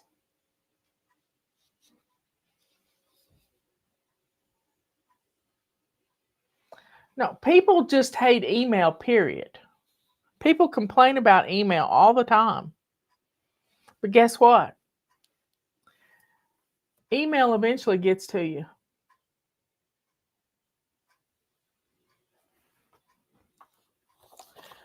I want to be a better wife, mother, and a better citizen of the world like you are.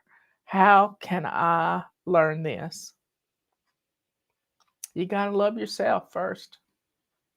I was reading in Mark this morning, and love your neighbor as yourself.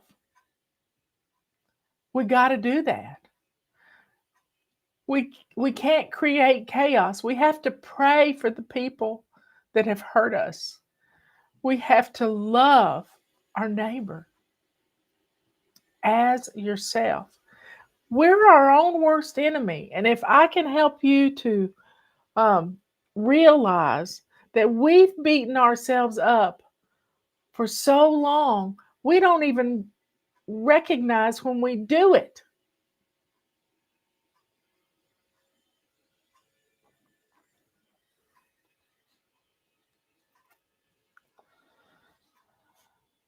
Just take baby steps.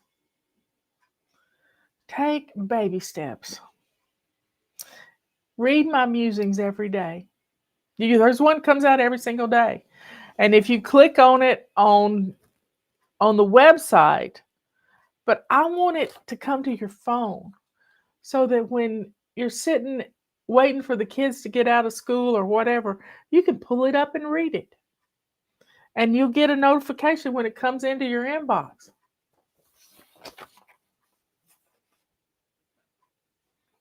You got to quit beating yourself up, Katie. We got to stop that.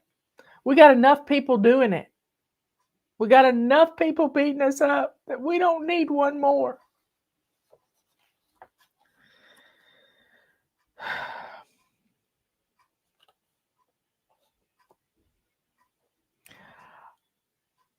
I'm a newlywed and just learning how to stock a pantry and how to cook.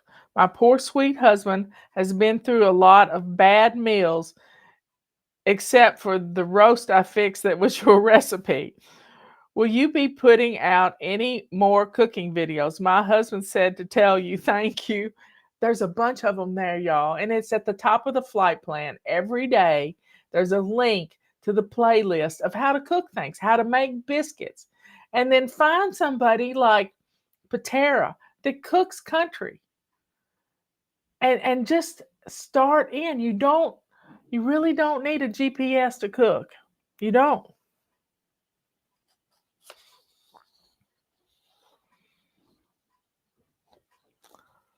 But you can do it. What you did with there are some great recipes out there for pork roast and turn it into barbecue, for rump roast, chuck roast. You can do just about anything. I saw somebody the other day that they cooked a roast in their wood stove in a Dutch oven, and it was an elk roast. So you just have to adapt things. It can be in a crock pot, it can be in your Dutch oven, in your wood stove. But just start trying. All I knew how to cook when I was a kid before I got married was spaghetti. And my daddy taught me how to do that. Mama didn't teach me how to cook. Patera has Appalachian Homestead. She just lives across the mountain from me. She lives pretty close to Patty. She lives in southeast Tennessee. And she's homeschooled her boys. They're all in college now. Some of them's graduated. And she has 3 boys. And she made homemade artisan bread last night that looked so good. And she did it in a Dutch oven, in her oven. But Tara, she is opinionated and she's going to tell it like it is. And that's what I like about her. And she's part Cherokee. She's done family history. She's had a great grandparent in every war in this country. And she's documented. My problem is forgetting the oven our stove is on. That's why you set a timer. Our stoves have timers on them, y'all. Our stoves have timers on them. Utilize your timer. If I start boiling water on the stove, I'm setting a timer for every 30 minutes to put a little more water in my my my thing, my tea kettle that steams up the house. I've decided I deserve to have the right tools to bless my home and bless me too. Where should I start? Right now, we got the best deal going on. It's $89.95. It's the complete pack. I would add a feather duster to it, but get get some rags. Purple rags are $9.95 right now. Though they make you can do the floor with purple rags. You can scrub your elbows with purple rags.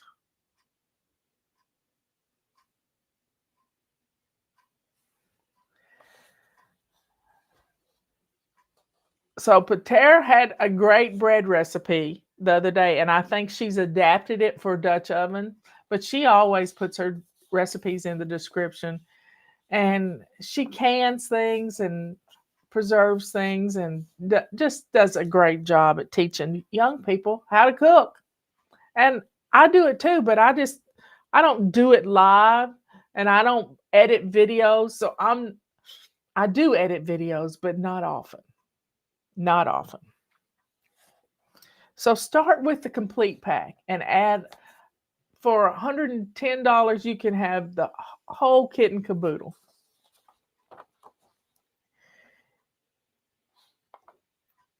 And you will love it. Number 12. Dear Fly Lady, I have a black sink and I can't make it shine. I've used Comet Bleach, Barkeeper's Friend, amongst other cleaners. To make it shine, I used olive oil, Windex, and car wax. Nothing seems to work. Please tell me how to get my sink clean and shiny. Anita, you've gotten it clean. You've gotten it clean. It's probably a matte finish. You're never going to make it shine. I know you've tried, but know that it is clean. That it's the cleanest it's ever been, even coming from the factory. It's cleaner than when it came from the factory. I don't know what kind of container, Stephanie, you're talking about. Just know that it's clean. You've done a great job. Accept that you've done a great job and quit beating yourself up because it doesn't shine. You know it's clean.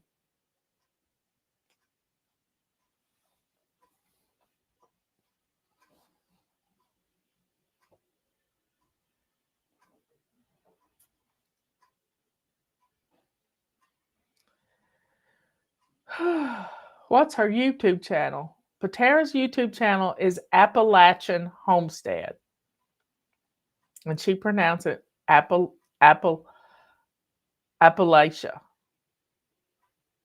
But you'll find her. You'll find her. She milks goats. She milks cows. Not that I'm not ever going to do that. I've had goats. I don't ever want any more goats. I want some chickens, but if something got the chickens, it would break my heart. So I reserve the right to get chickens later. So Anita, quit beating yourself up because it's not shiny. It's never going to be shiny. It's not made to be shiny. I've had a black sink at the office one time before we moved into the one we built. Number 13, I think my perfectionism is attacking me. How do I get the lint off my purple rags? I pulled it out of the wash and I noticed lint. And it must have happened when I used it to clean the floor with a lick. Take a lick at a snake. Yeah. Lint is stuck in the corduroy. Well, here's the deal. Just keep using it. Just keep using it. And it'll eventually wash out. You can take one of those lint rollers. You might want to take your rubber scrubber and brush it. But don't wash it with regular towels. Only wash your purple rags with other microfiber products. Your mop cloths, your purple rags, your multi-wand cover. Always wash them with light fabrics and never with a towel. But if you picked up some lint, don't worry about it. Let go of your perfectionism. Let it go. And maybe pick up another pack if it bothers you so much. Every room has a shiny sink. What is the shiny sink of the bathroom? It's your bathroom counter and sink. When that looks good, you're good to go.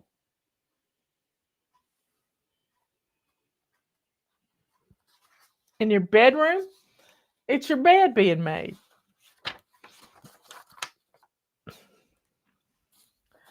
Okay, last question. I don't know that it has a question in it, but I'm going to read it anyway.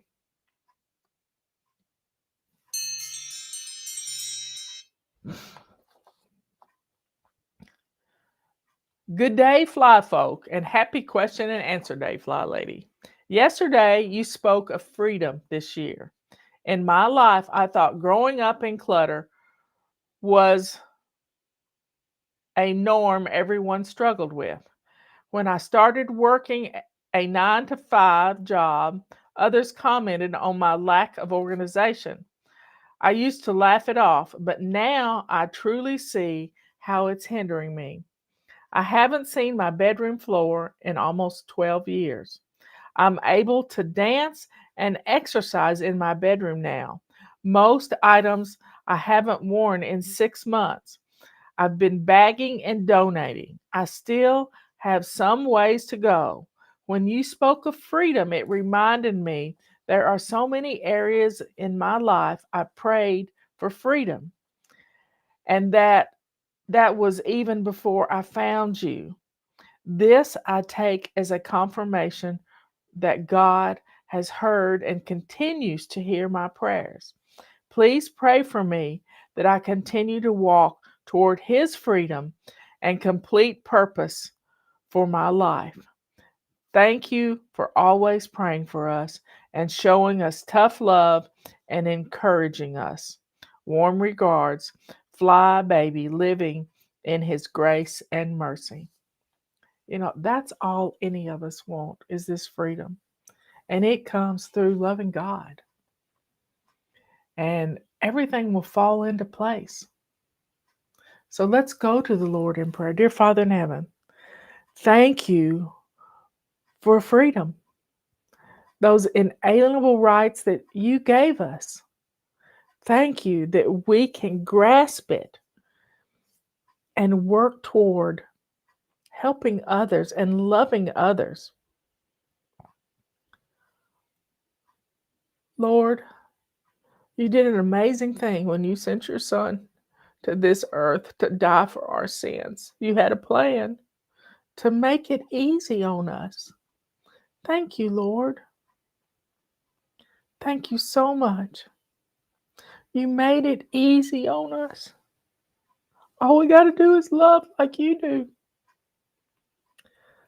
Love makes the world go round. We've got to let go of anger and bitterness toward other people and love and pray for others. Thank you for all my fly babies who are striving to make their homes work for them. Thank you, Lord. Give us strength. Keep us away from evil. Thank you for the Lord's Prayer that we can use that as an example. We love you, Lord. All these things we ask in Jesus' holy name. Amen and amen. God gets all the glory, y'all. All the glory. We have to be ready. We have to be ready. I love you all. I'll be back on here at 3 o'clock this afternoon.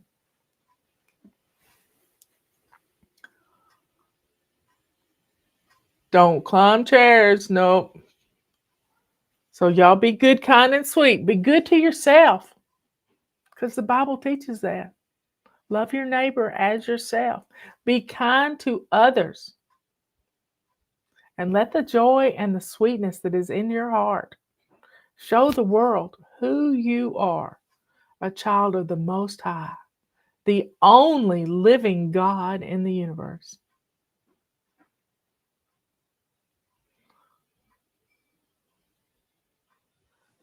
I love you all.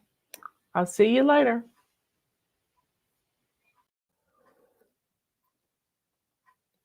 I got some cafe mocha, a little chocolate, a little coffee.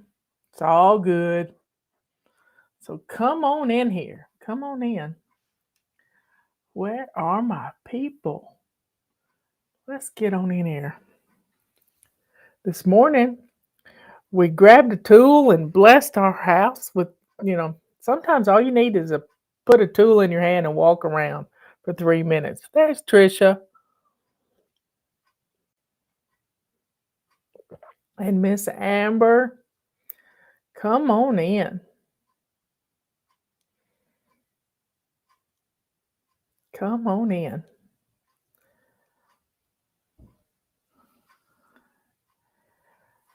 Wow.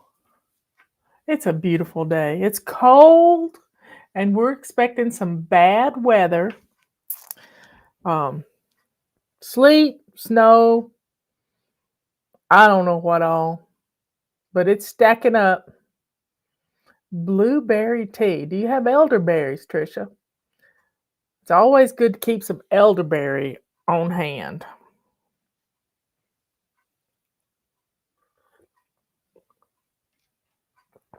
Anyway, come on in.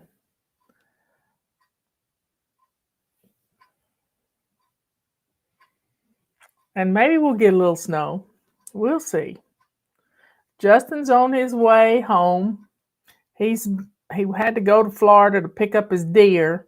It was a panhandle of Florida. And so they did a little hunting while they were down there. And now he and his buddy are driving back. His buddy's pulling a trailer and Justin's leading the way. And they'll go home through Athens and not Atlanta.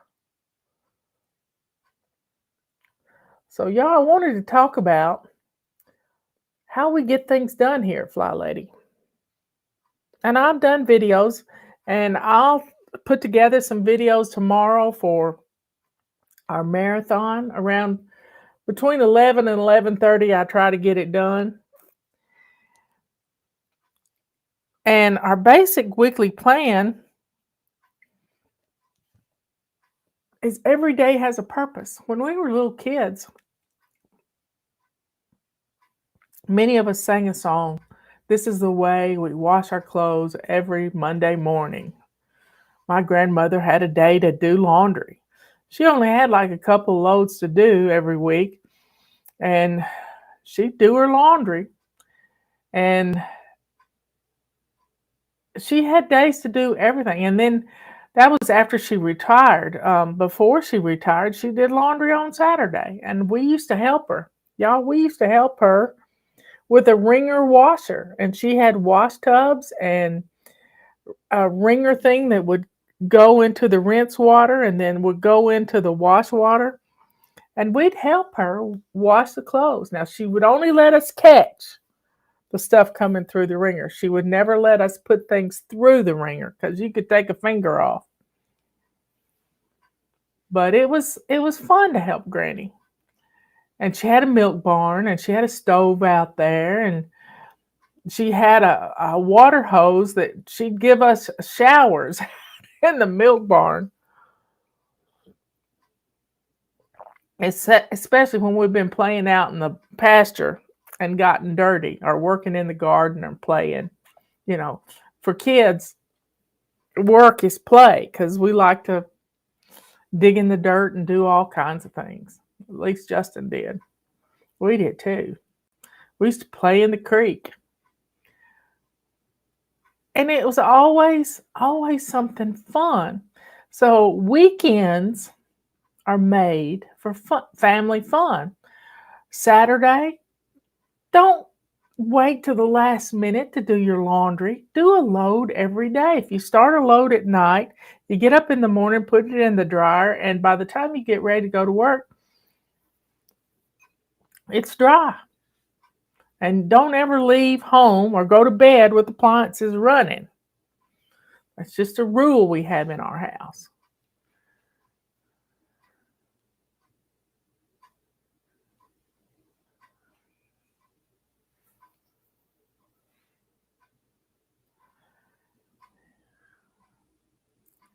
So, having a plan to your week, we have Sunday is the beginning of the week. Sunday is the day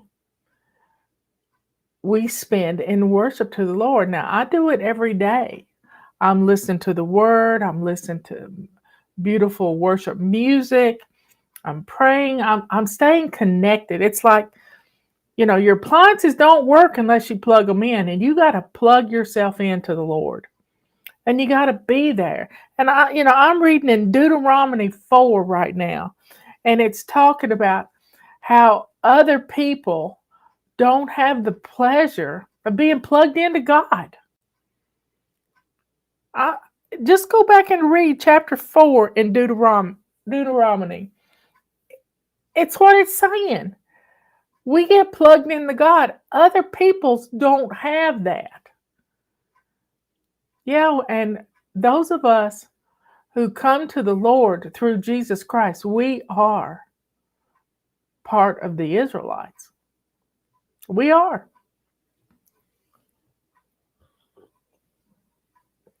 Because Jesus died for us. Now, that's Sunday. Now, I do it every day. I take the Lord's Supper every day. And it's an important part of what I do to stay connected to God all the time, plugged into the Lord. Monday, we bless our homes. We recover from a busy weekend of running around and doing things. Now, as we get older, the kids are doing things on their own, and that's okay.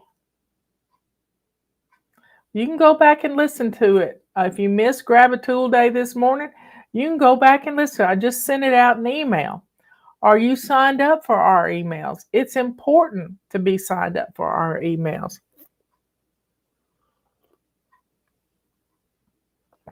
Just because you miss it live doesn't mean you've missed it, because it's there archived. And not only is it archived, every email, every video I've done is on YouTube. It's on YouTube. So you have a whole treasure trove. During Christmas break, I got to watching Frankie Off Grid, and it was this young couple that moved to Portugal, bought 5 acres, ended up having to buy some more acreage just because their ruin was in the middle of a property line, and they're just a sweet couple, and they love animals. They have 3 cats and 2 dogs. They rescue animals.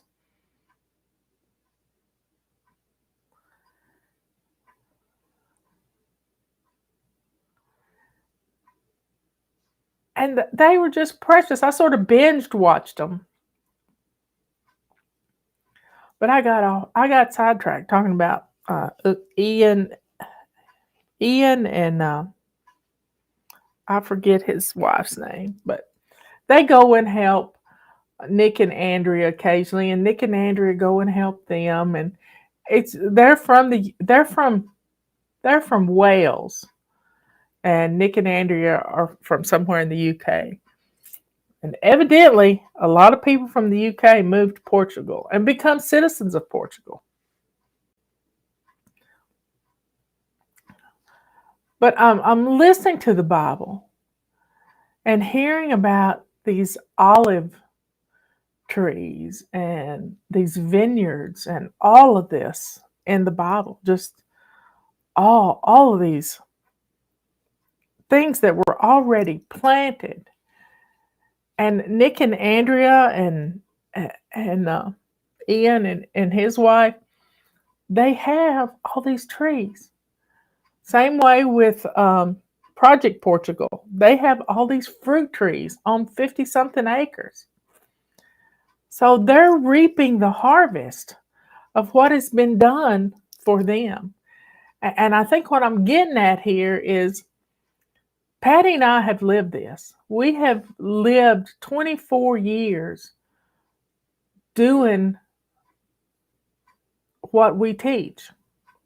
And we don't just teach it. Patty is born organized, but she has the systems that are natural in her. I was behind the door when God handed out organization, but I'm I'm not stupid. I have a lot of common sense, and God gave me that common sense, and he taught me how to learn from my mistakes and how to understand what how to dig in and figure it out. And that's what I did New Year's Day in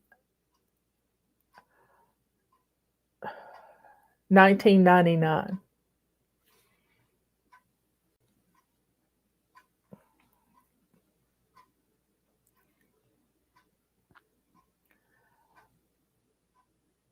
So we break our week down into every day has a purpose, not the whole day, but like on Mondays, we recover from a busy weekend. We we bless our home. We bless our home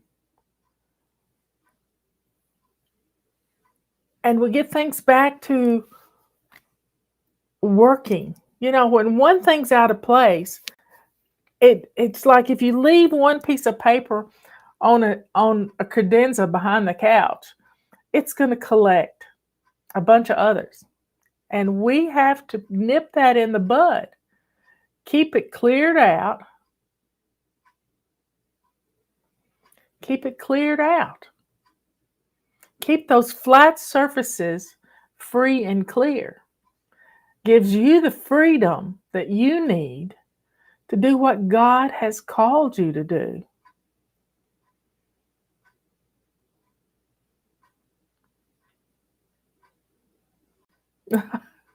Beth was only 2 in 1999. I remember being 3 years old and being on a train with Mother being pregnant with Leanne. Leanne was born January 31st. So I was 2, almost 3. And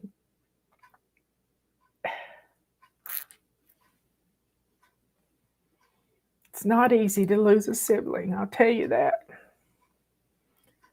Because you try to figure out what you did wrong, especially if you're the oldest.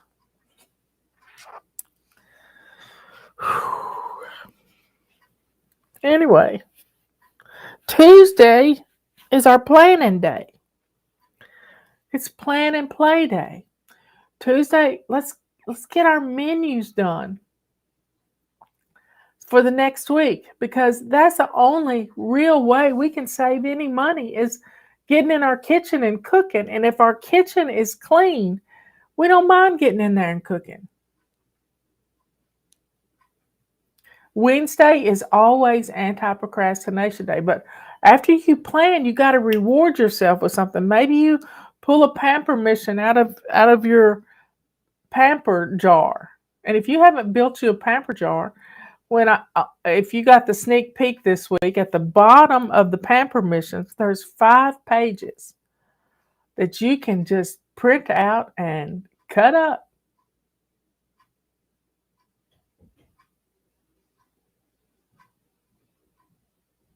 I don't know what that is, Pam, but my feather duster is my feather duster. It's not just a pretty duster. I should have it on where it twirls.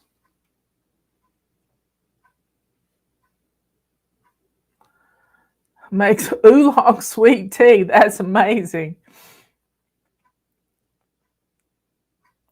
Wednesday is always anti-procrastination day.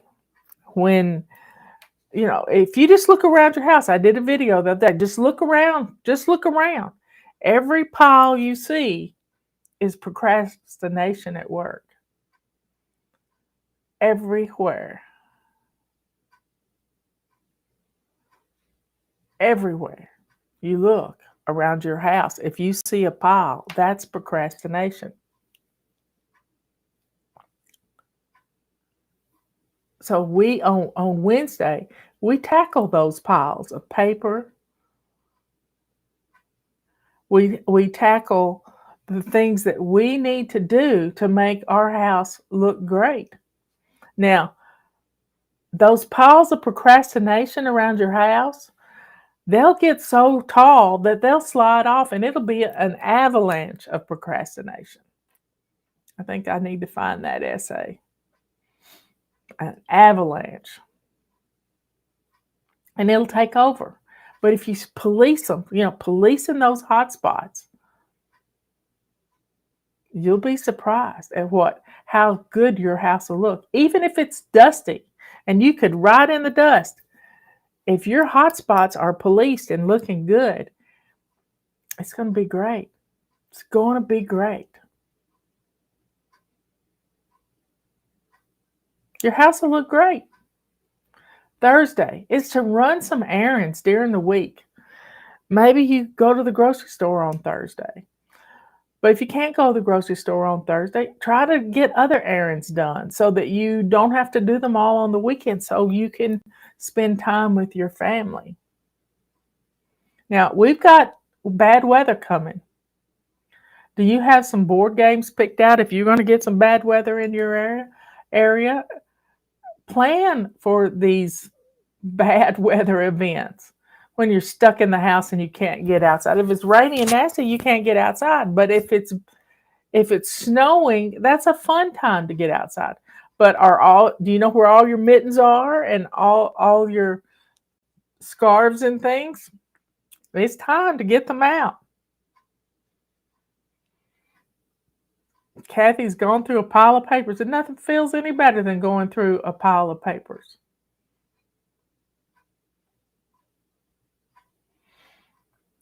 And you might find something.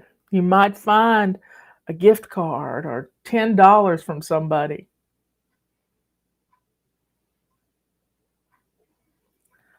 Well, get your games out. Get ready to get people excited about playing a game together. I know Justin and Emily, when the kids were little, they got some new furniture and they had this big hassock. I mean, it's probably 3 feet across and three feet both ways. And they would put Scrabble. You don't ever want to play Robert in Scrabble. He is a wordsmith. He works a crossword puzzle every single day. And the games fit in that hassock because it opened up. And we would play Scrabble. Robert wouldn't play Scrabble. I mean, mine and Robert's first day, we played Scrabble. First date, we played Scrabble. I couldn't play it well enough to spell words, but I could spell trees. Anyway, that's Thursday. Run some errands so you can open up and be free to do some spontaneous stuff on Saturday. Friday is clean out your car day. Clean out your purse because that thing gets so heavy. When you put your purse on, it hurts your shoulder. So clean out your purse, clean out your car, and plan something for date night.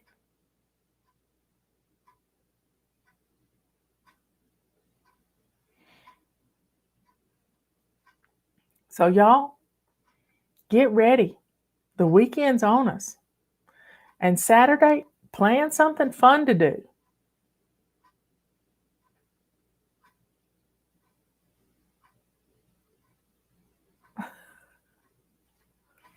Anyway, y'all drink up.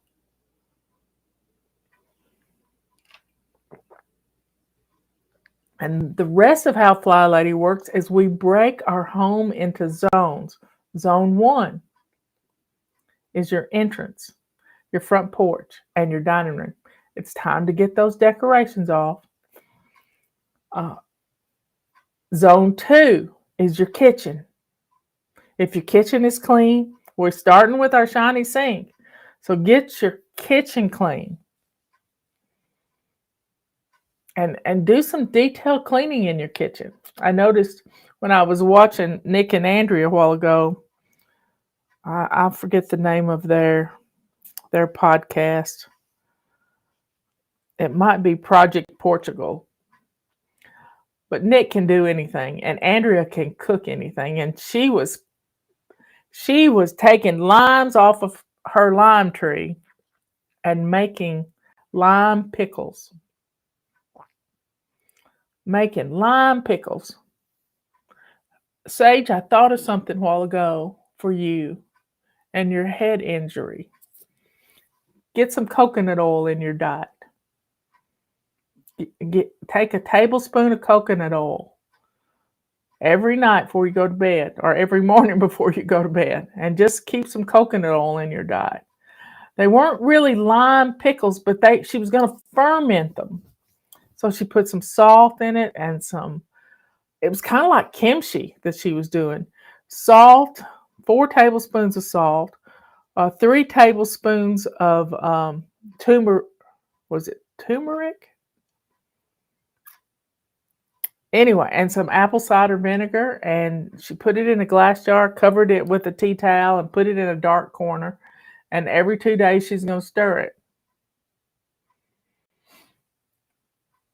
I don't know what she's making, but she found this fermentation website, and she likes to ferment lots of stuff.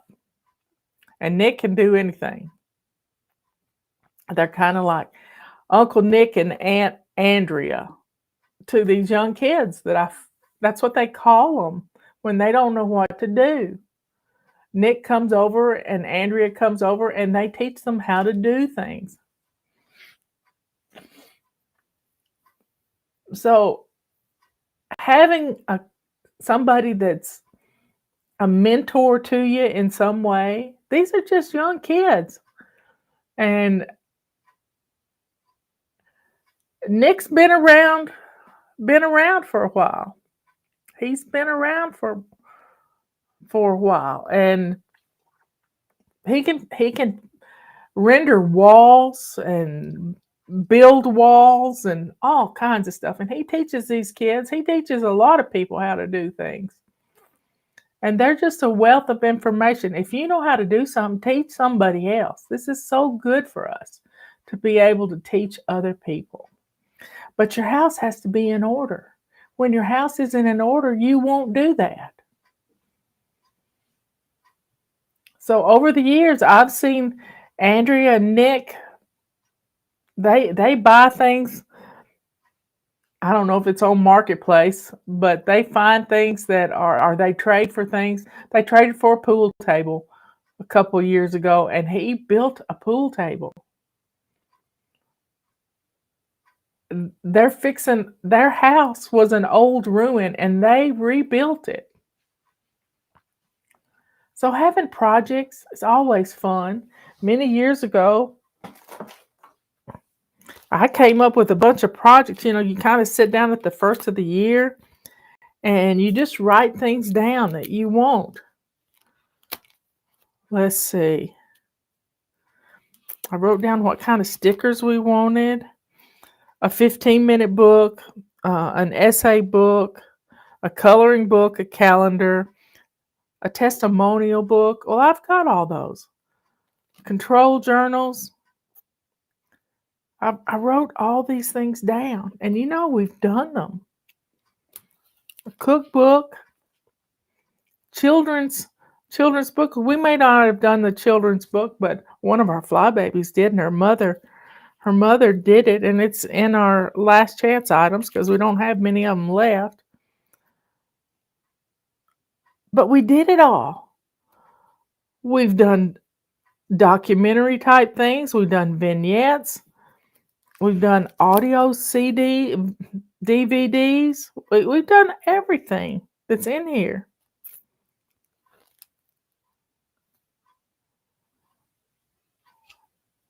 So, folks, write down some of the things that you want to do in this next year.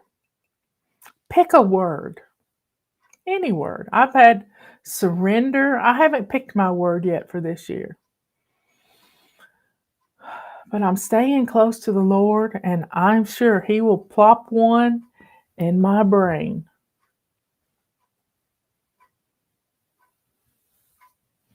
But start with our system.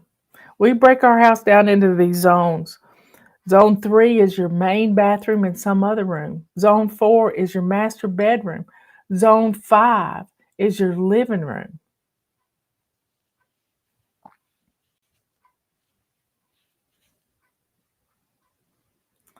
Abide. That's a beautiful word. I'm going to have to look that up.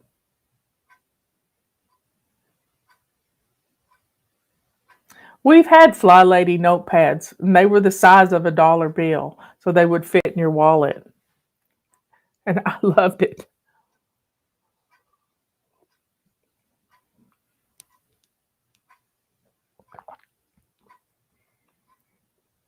Anyway, y'all, be good, kind, and sweet. My number's up there. It's 111 right now in our shop. My birthday is a week next Thursday. My birthday's next Thursday. I got to work on my new essay about that.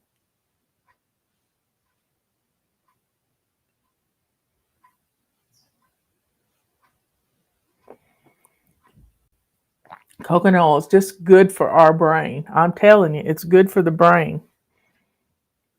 I do a dose of it a couple times a day.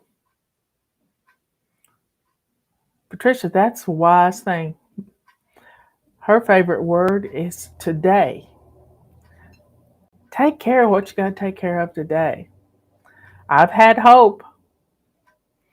Yep, Hebrews 11:1 is all about hope.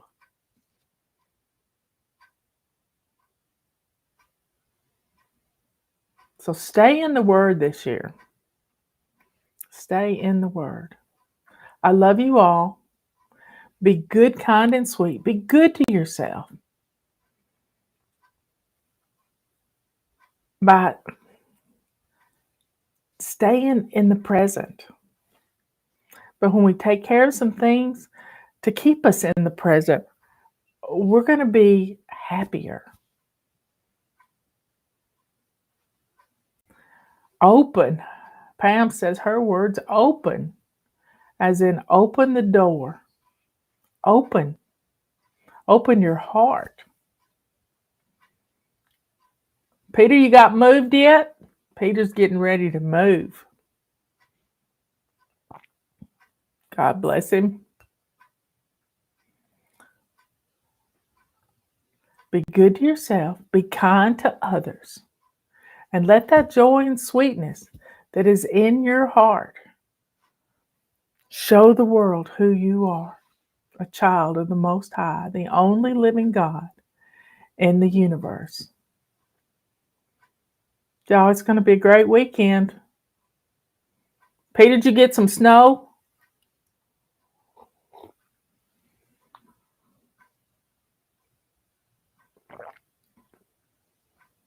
To God be the glory. I love you all.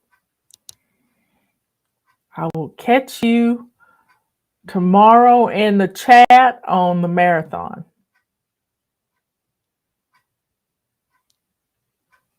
I'll see you later. Hey everybody, it's time to make your favorite pot roast. And I like to use a slow cooker for mine. I start with 3 pounds of a rump roast with some soy sauce and my very special secret ingredient, better than bouillon.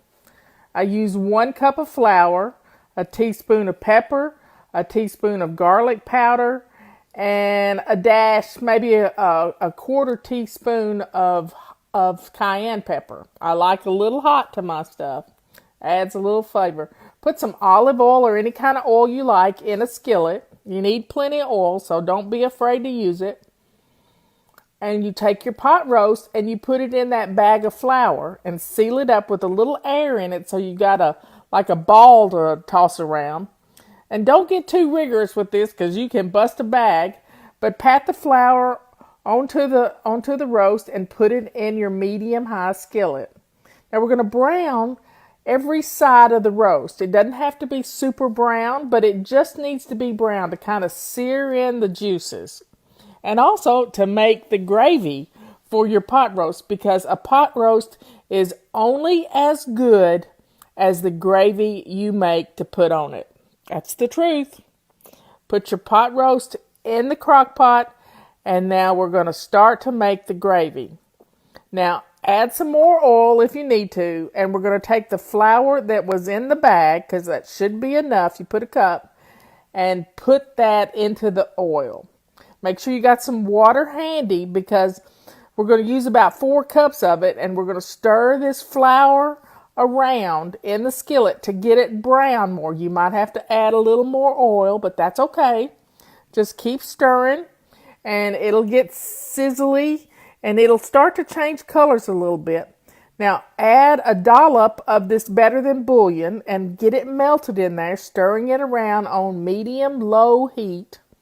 Just keep stirring till it gets incorporated. And here's the secret. Don't add too much water at one time. 1 cup at a time, or even less. And do it on this medium-low heat, because we don't cook on high at FlyLady. So keep adding another cup until it gets incorporated. It'll get thicker and thicker. And just keep stirring. And it'll get smooth again, and it'll get... Now I'm going to add some soy sauce, because it needs a little salt to it.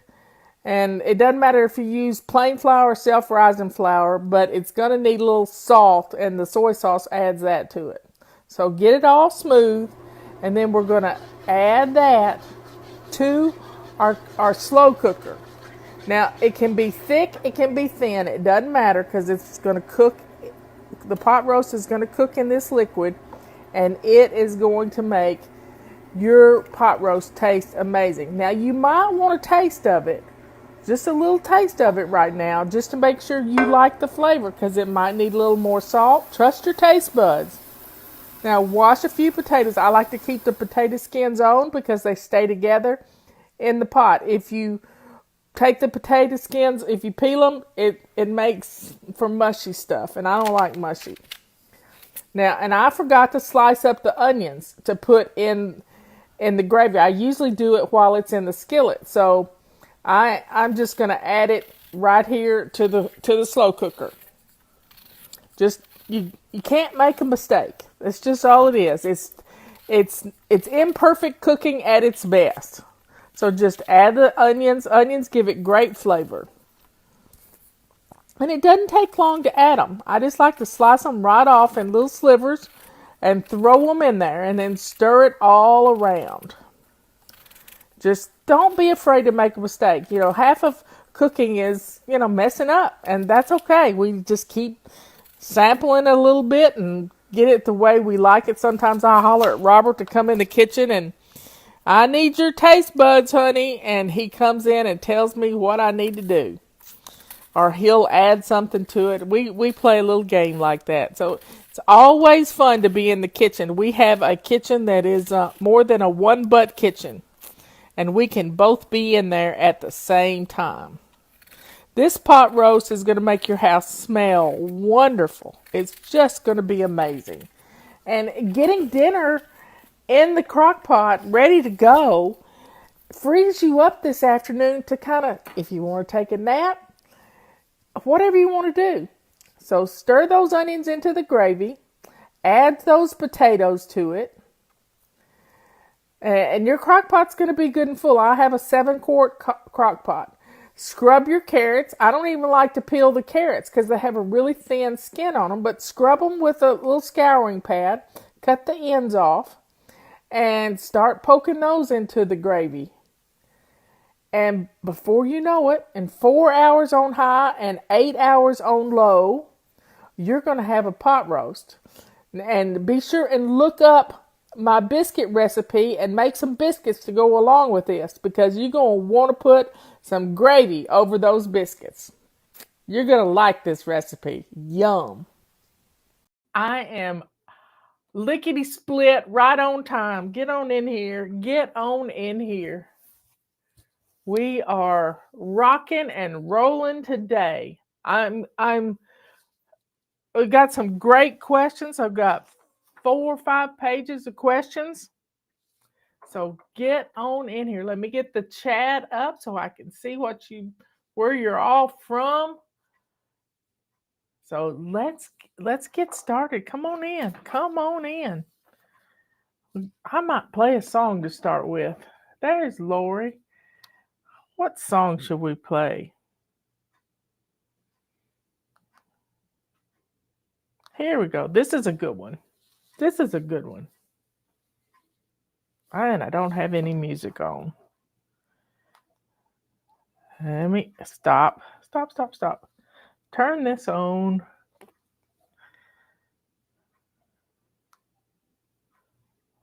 Let me go back. I think I saw a better song. Within These Walls. We had a testimonial with that this morning, and I just wanted to hear it. Just wanted to hear it.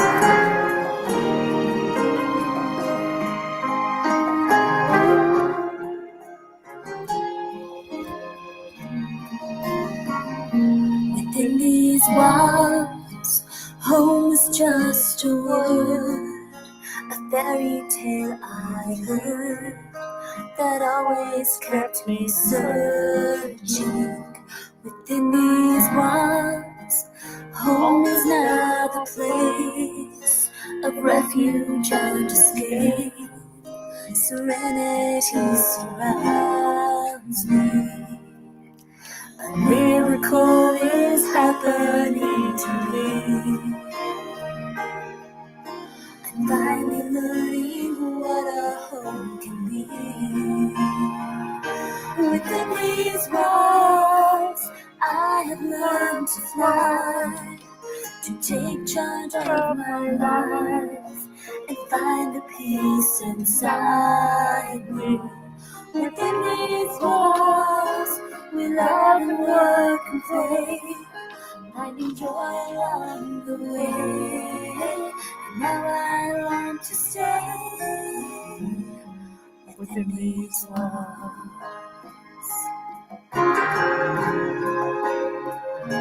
Within these walls, my thoughts will pull me down. Coffee. I wouldn't look around to see that love surrounds me. Within these walls, friends now gather here, and laughter fills the air. It's all that I was wanting.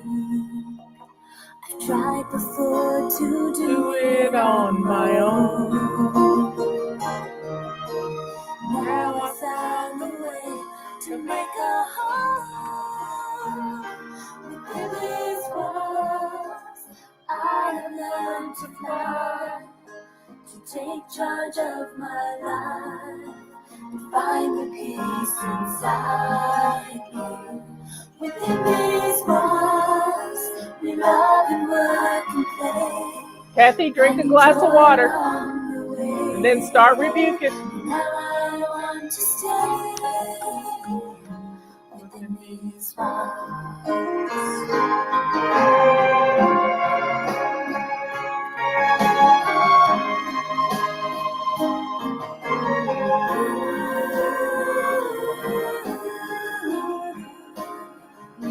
Within these walls, I have learned to fly, to take charge of my life, and find the peace inside me. Within these walls, we love and work and play, finding joy along the way. Now I want to stay within these walls.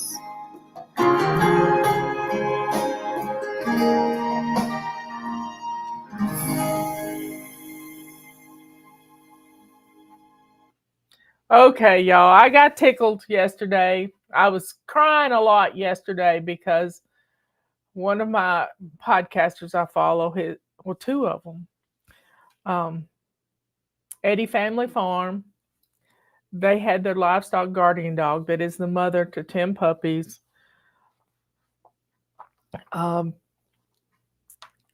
she got attacked by something and it broke her leg. And they got sent to a vet in Oklahoma City and they wanted $6,000. These people are just normal people like the rest of us, and they to set the leg was crushed, and so he he took the dog back to his local vet, which is an hour and a half away from Oklahoma City, and the poor puppy. They were going to have to put her down, and he didn't want to do that. His children were just upset. His wife was upset, and he talked to the vet, and she said, I think I can amputate the leg. We can't set the leg because it's crushed. It's just in a million pieces. But I can amputate the leg, and maybe she'll be able to get along.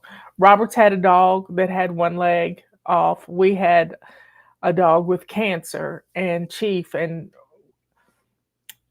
we had to make that terrible decision to put him to sleep.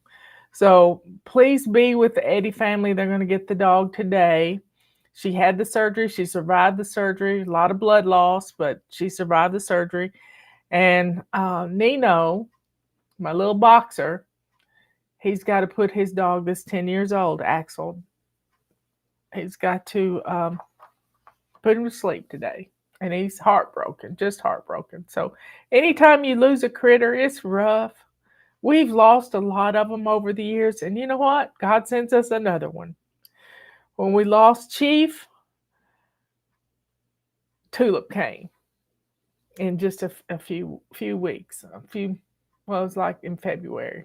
Tulip had a birthday December 12th. We gave her that birthday because she was about 6 weeks old when we bought her. When we brought her home, we didn't buy her. We brought her home from the Humane Society, our animal shelter here in town. So, folks, where's everybody from? We got lots of questions. We got 4 pages of questions. I pushed them together today. And we've got some announcements going on. The coupon code Ready45 is ending on Monday. It's ending on Monday. We have had this thing for a long time, and it's going to end on Monday. And then the complete pack with all our tools in it is ending tomorrow on Friday.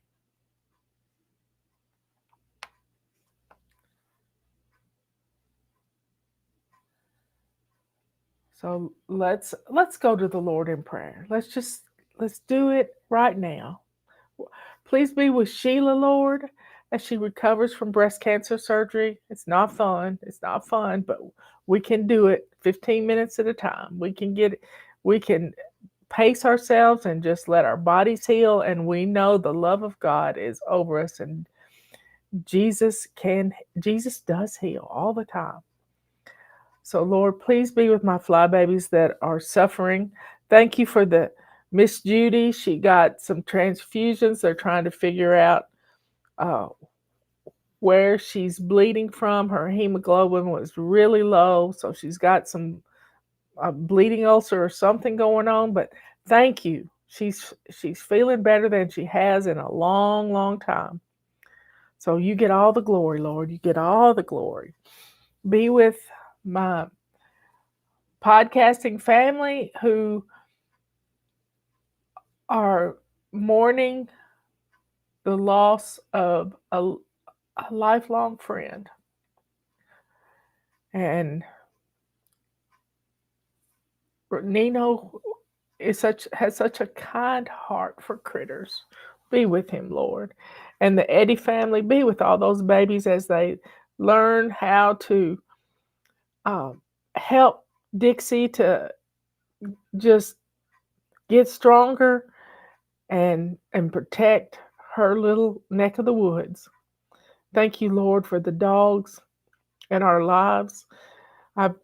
You've sent dogs my way to protect me. You sent me a guardian angel dog one time, Shadow.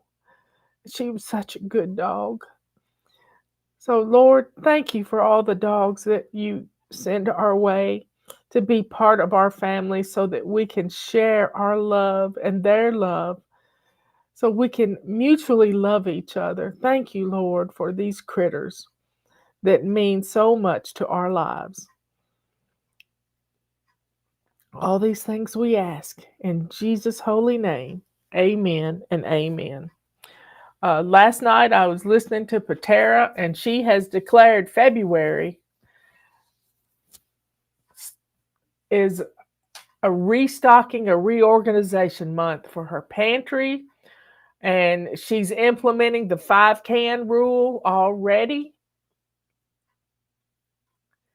And I watched somebody ask a question this morning. It was one of the little shorts, and he asked this little boy, these 3 kids, a question. If you could answer this question, I think it might have been a multiplication question or something.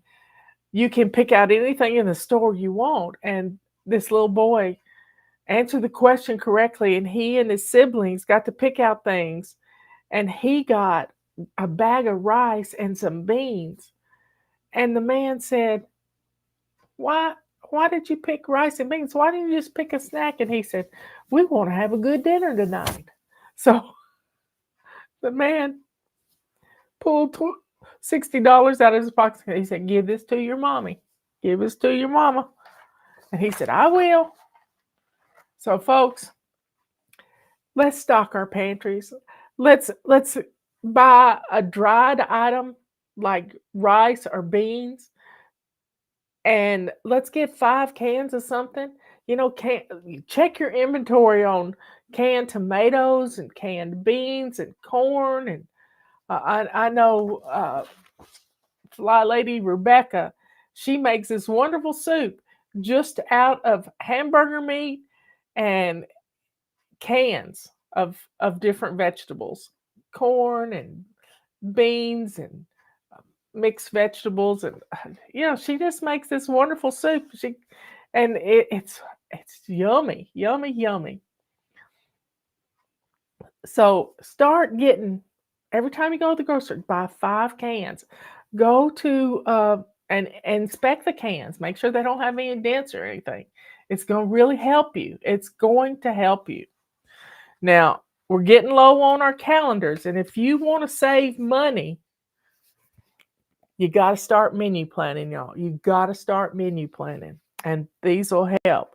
You can take the 45% discount on our beautiful kitchen towels and our kitchen scrubbers, and our purple rags are already on sale at $9.95. We got gray and we've got purple. So let's get started. Sale on the complete pack is ending on Friday. If you know somebody that needs all the things in the complete pack, get it. If not, you can build your own pack and take a 45% discount on it. But somebody can always use a calendar. What is the monthly focus for February? We start in a brand new zone. Today is zone 5. No, we were in zone 5 yesterday. Today is zone 1. That's our front porch, our dining room, and the entrance of our house. Okay. And our new habit of the month is decluttering 15 minutes every day. Just 15 minutes. You can do that. 5 minutes in the morning, 5 in the afternoon, 5 in the evening, or do 15 minutes at one time. Do it with a 27 fling bookie. Run around the house and gather up 27 items to throw away. Do it with a 27 fling bookie and gather up 27 items to give away. Do a 5-minute room rescue. Look in this one room for 5 minutes for things that you can donate. Yeah, it's February already. Okay, here we go. There's Miss Conda in there. Y'all need some help. She's a good one.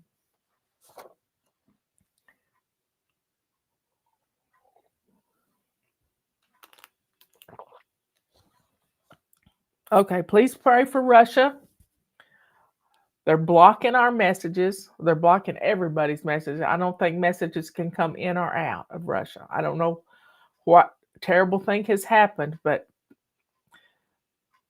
pray for Israel, pray for Iran, pray for Jordan, pray for Lebanon, pray for all these countries. And yesterday we did on the national gathering at the Museum of the Bible. And you can watch it again. It was 5 hours of beautiful repentance and prayer. So our monthly focus for February is decluttering. Sometimes we put this off. We can't put it off because it makes our homes easier to do our routines in when we get rid of our clutter.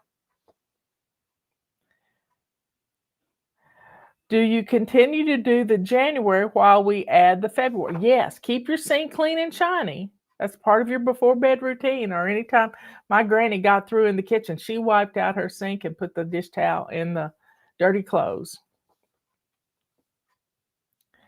In the morning, I do my morning routine, get up, make my bed, go to the bathroom, swish and swipe the toilet, clean the sink, get dressed to shoes, hair and face. Then what do? I don't have kids and I work at home. Well, you need to eat some breakfast. I don't eat breakfast. I go about 18 hours of fasting and sometimes 20. And then other things that she can do is put a load of laundry in the washing machine. Take your mop and dust mop your floors. You don't have to wet the mop. You can dust mop if you want to. I did that for years. I had one of these California dusters that was a mop, and I just run it around the house, and it's like my Roomba on steroids. And then I'd take it outside and shake it really well. So do little things. Monday is our weekly home blessing. Tuesday is plan and play. Plan your menus for the next 10 days. Get that food on a grocery list so that you can pick it up at the grocery store. Wednesday's always anti-procrastination day. You can do this, y'all. If I can do it, anybody can. Thursday, run some errands. Friday, clean out your car. It's always something. Take your duster. See that beautiful duster back there? It's on sale right now for $19.95. That is ending. So y'all take advantage of these sales. Yesterday on the show, I saw in the chat that a lot of people were talking about things they were decluttering and donating. I'm a new member. When do I add decluttering? Right now. Just start getting rid of things. Put on your blinders. Like you're going to put your house up for sale, y'all. Put on your blinders and look at your house through a real estate agent's eyes. My friend Tammy is a real estate agent, and she knows how to help people declutter too. So start taking things down and making things look a little. One of the first things you can do is clean off your refrigerator. It's going to change the whole look of your house. It will. It'll change the whole look of your home if you take all those magnets off your refrigerator. I know you don't want to, but it'll work. Just try it. Put them in a basket. Set them on top of the refrigerator and look at how much better it looks.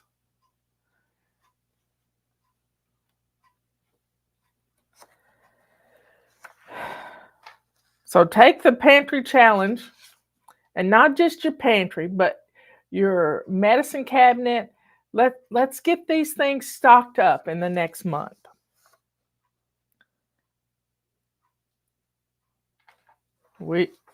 Decluttering is every day.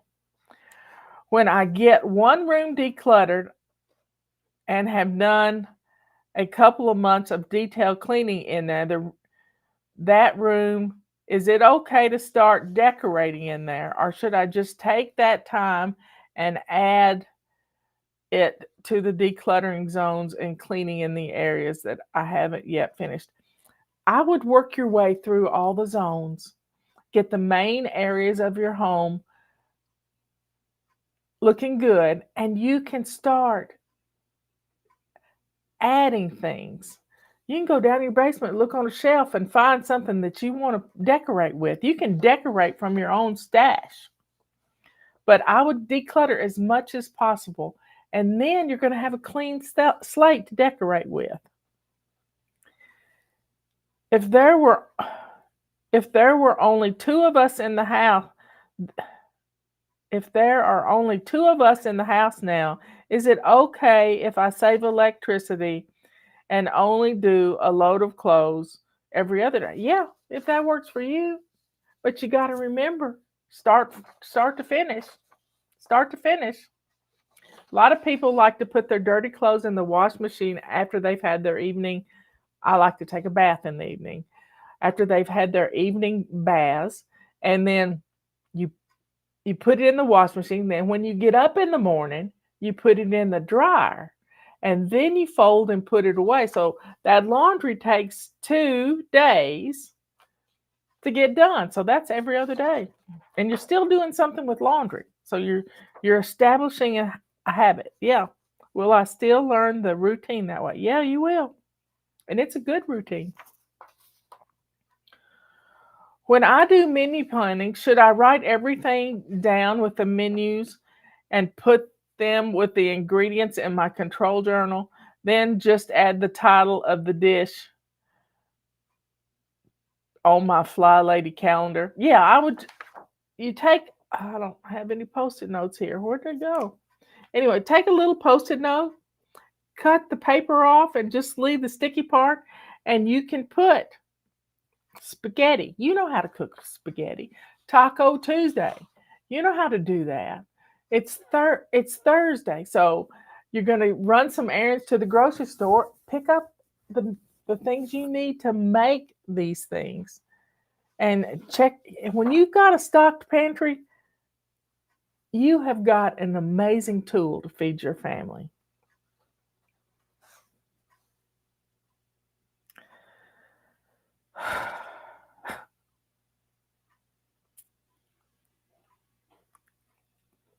Yeah, you can get sticky tape. You can get post-it note tape now. I think I found it on Amazon. Let's see if I can find it. Here it is.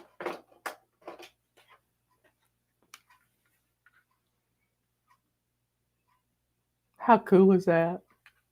I use it on my daily stuff to, if I make a mistake and write the wrong thing down, I use it as correction tape. The FlyLady feather dusters are so pretty, but do they really save time with dusting? Well, I guess you've never tried it. Now's the time to try it. They're $19.95. They won't be that price much longer. Are they animal cruelty free? These ostriches are grown for their feathers. They don't go through and take all the feathers off the bird. The bird molts twice a year, and these feathers are collected. They're collected. And the most prized feathers are underneath their wing. They don't have, let's just say they're called floss feathers. They're absolutely beautiful. And I don't know that they're certified animal cruelty free, but these are prized birds for their feathers.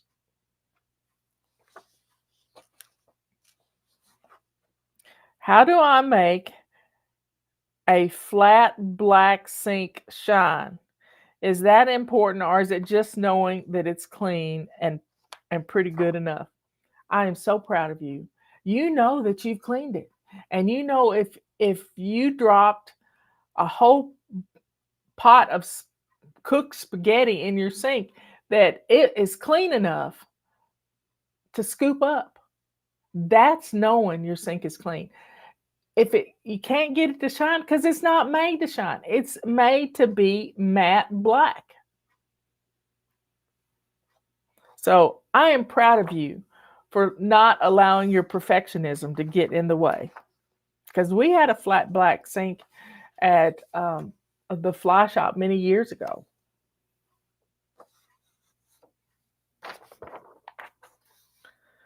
My husband wants me to help. My husband wants to help me with my FlyLady routines. Is it okay if I post them so he can see what they are every day, or should I still keep them to myself? If he has asked, that's what your control journal is all about. Show him your control journal and show him where your routines are, your morning routine, your afternoon routine, your before bed routine. You can even throw another get home from work routine. Put start dinner. Show him your routines, and you're going to be so happy that he wants to help. And you praise him for wanting to help.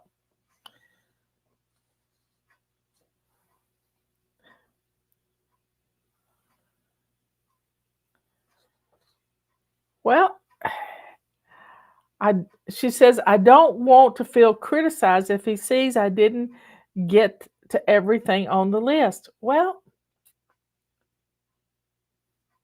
just know that you don't have to check things off so he can't see it. Once it becomes routine, it gets done.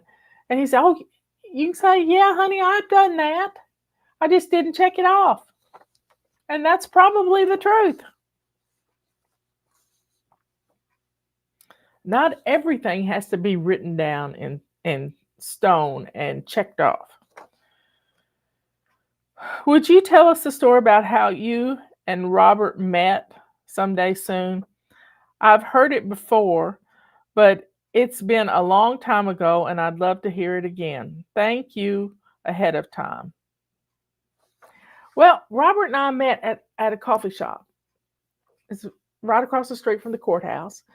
I was in there one afternoon and I was with a friend, Nilsa. She was a witness at our wedding. She's passed away. She was much older than I was, and we were at the coffee shop, and I couldn't afford anything but a cup of coffee. And Robert came in, and he knew Nilsa, and he had a card, a campaign card that was this orange color. I'll never forget it. And he wanted Nilsa to critique it for him. See if there's some changes need to be made, if all the spelling was right. I know the spelling was right because Robert's an excellent speller. And she looked at it, she said, Robert, she called him Bob, but nobody else calls him Bob. She said, this looks good. And so he handed it to me to read it. And I read it. And Nilsa introduced him to me. And so I read his card and I asked him a question. I said, do you put up campaign signs in yards? And he said, no, I don't believe in that. They just don't make, they don't really do anything. And they're just a lot of trouble to put out and pick up. And I said, I put my hand out and I shook his hand and I said, I'll vote for you then. And when I got introduced to him and I said, I know your wife. And he said, my ex-wife. And I said, well, I worked with her at the music center. And last week, I house sat for her dog. And it was a 3-legged dog. Speaking of three-legged dogs, and he said, "How is Snap?" And I said, "Snap's a strange puppy." And he said, "Yeah, but he loved Sue. He loves Sue." And he said, "I got the cat and she got the dog." And she lived up on on the mountain, and so I had stayed at her house and took care of her dog for a week. And he said, "Call me sometime. I'm in the book." And the next day I thought about it. Thursday night at Silverstein Mansion, it's one of the mansions, it's just a big old house. They had picking and grinning, and I called him up and I said, a bunch of us from the coffee shop are going to Silverstein on Thursday night.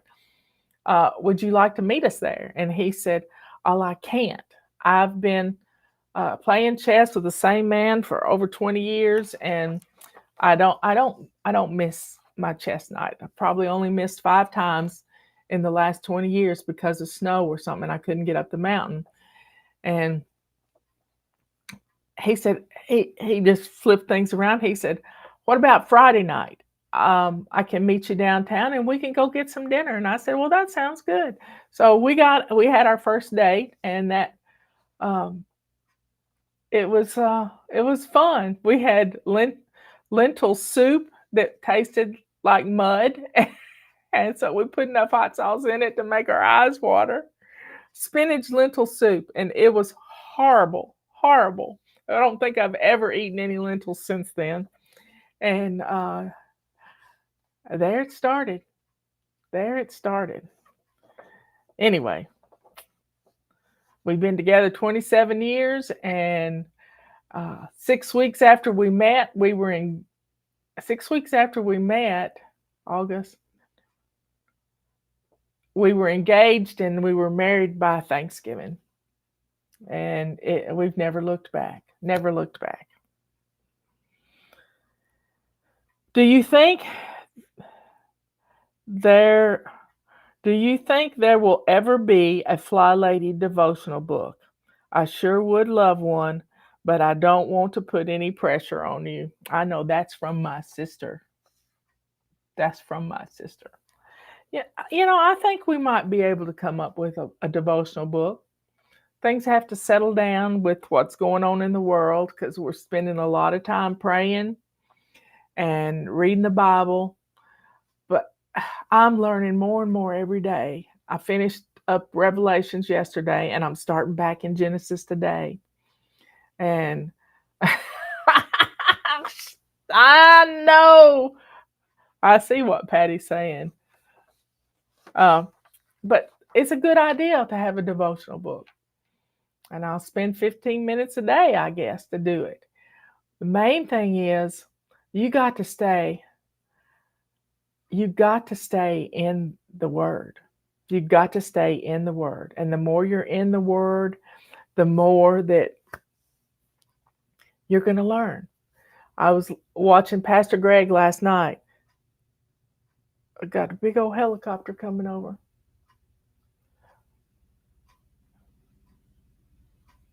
God be with whoever's flying it. In Jesus' name.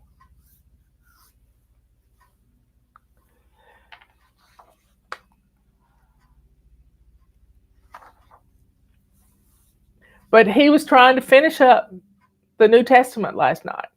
So he had a great sermon, Wednesday night sermon. He said, "We've just been dipping our toe into the Word. We've just been dipping our toe into the Word." And somebody had car trouble in their parking lot, and he was on his way to the airport, and he was going to call an Uber. And Pastor Jesse, who's the kids' pastor,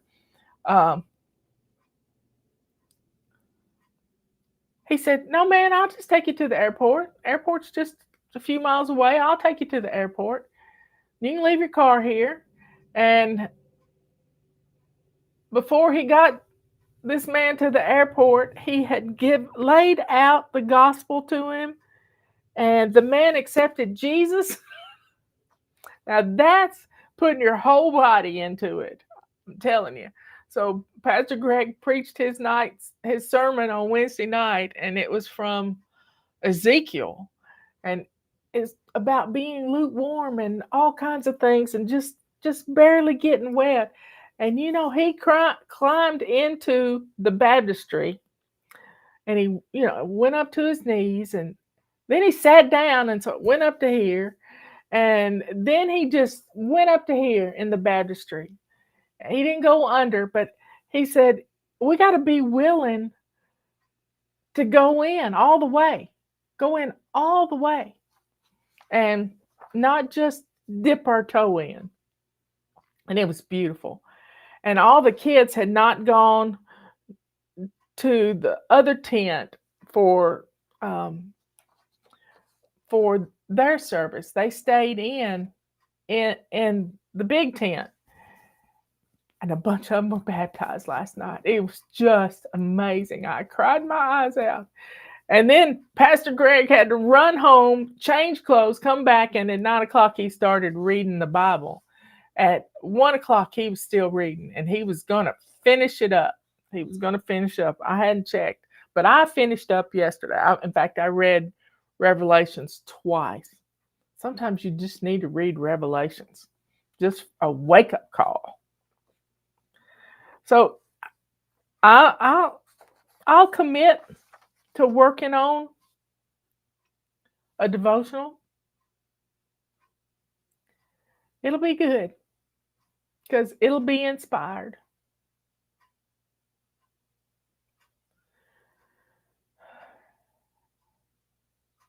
Yeah, Carol, it is on the calendar. Let's see what it says about February. It's at the top of the calendar. If you don't have your calendar, there's a quote from me. Release the clutter and fly. Don't get any better than that. It's gonna help you. Release the clutter and fly. So y'all stay focused on what you've got to do. Take care of you so you can take care of the rest of your family and your home. We're going to need our homes to be our sanctuary. I'll never forget one time we got a testimonial from Israel. Imagine this. It's many years ago, early on in FlyLady.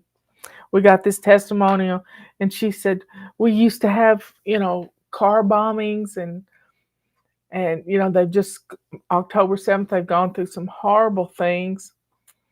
She said that she was able to get rid of their clutter and turn their house into a home where they felt safe and they could have devotionals and be together as a family, not hit one in every room hiding out.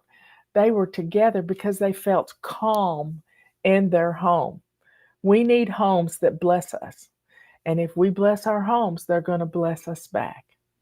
So y'all don't give up. Make your house a home within these walls. Within these walls.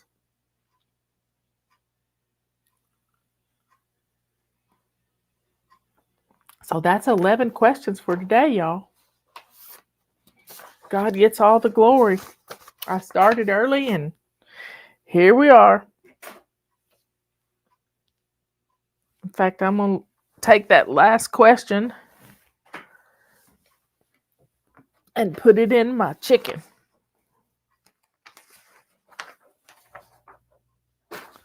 I'm going to date it. 2/1/24. I'm going to fold it up. I'm not going to go to a lot of trouble. Y'all, we used to do this in school, and I'm going to tear this off.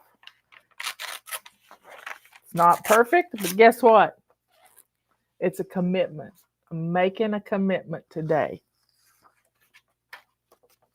Commitment. Commit to decluttering. Commit to decluttering. You can do it. Don't forget, calendars are getting Very few. You don't even need a coupon code because we've cut the price on them. They're half price. Get them now. Big one or little one. If you got a friend, this is a great birthday present. Pass it along. Somebody needs it. Coupon code ends on Monday. Complete pack ends on Friday. Give us a thumbs up. Share our stuff with everybody. And y'all, we're going to get through whatever's going on in the world. God has us right here.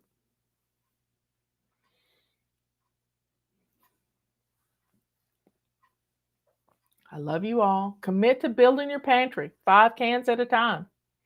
You can declutter 5 minutes at a time, and you can build back your pantry. If you go to the dollar store, pick up 5 cans of something. You can do it. And maybe a bag of rice or a bag of pasta. Kathy says she's having brain fog today. Drink some water, baby girl. Wait, drink some water.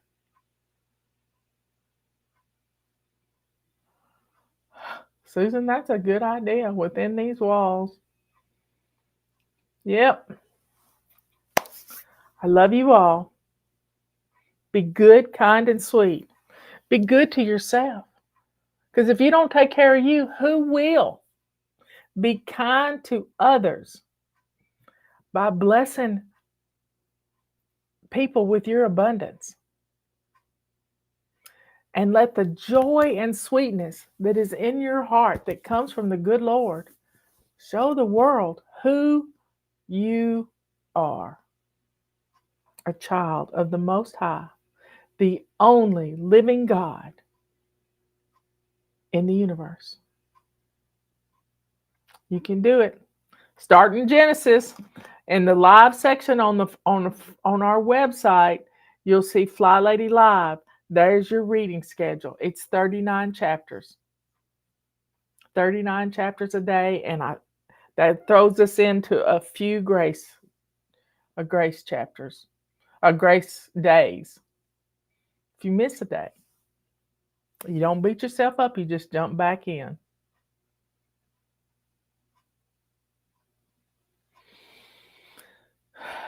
I love you all. See you later. 3 o'clock this afternoon.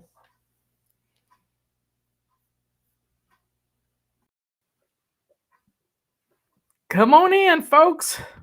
It's time to party. Let me see. What are we gonna play? I think we're gonna play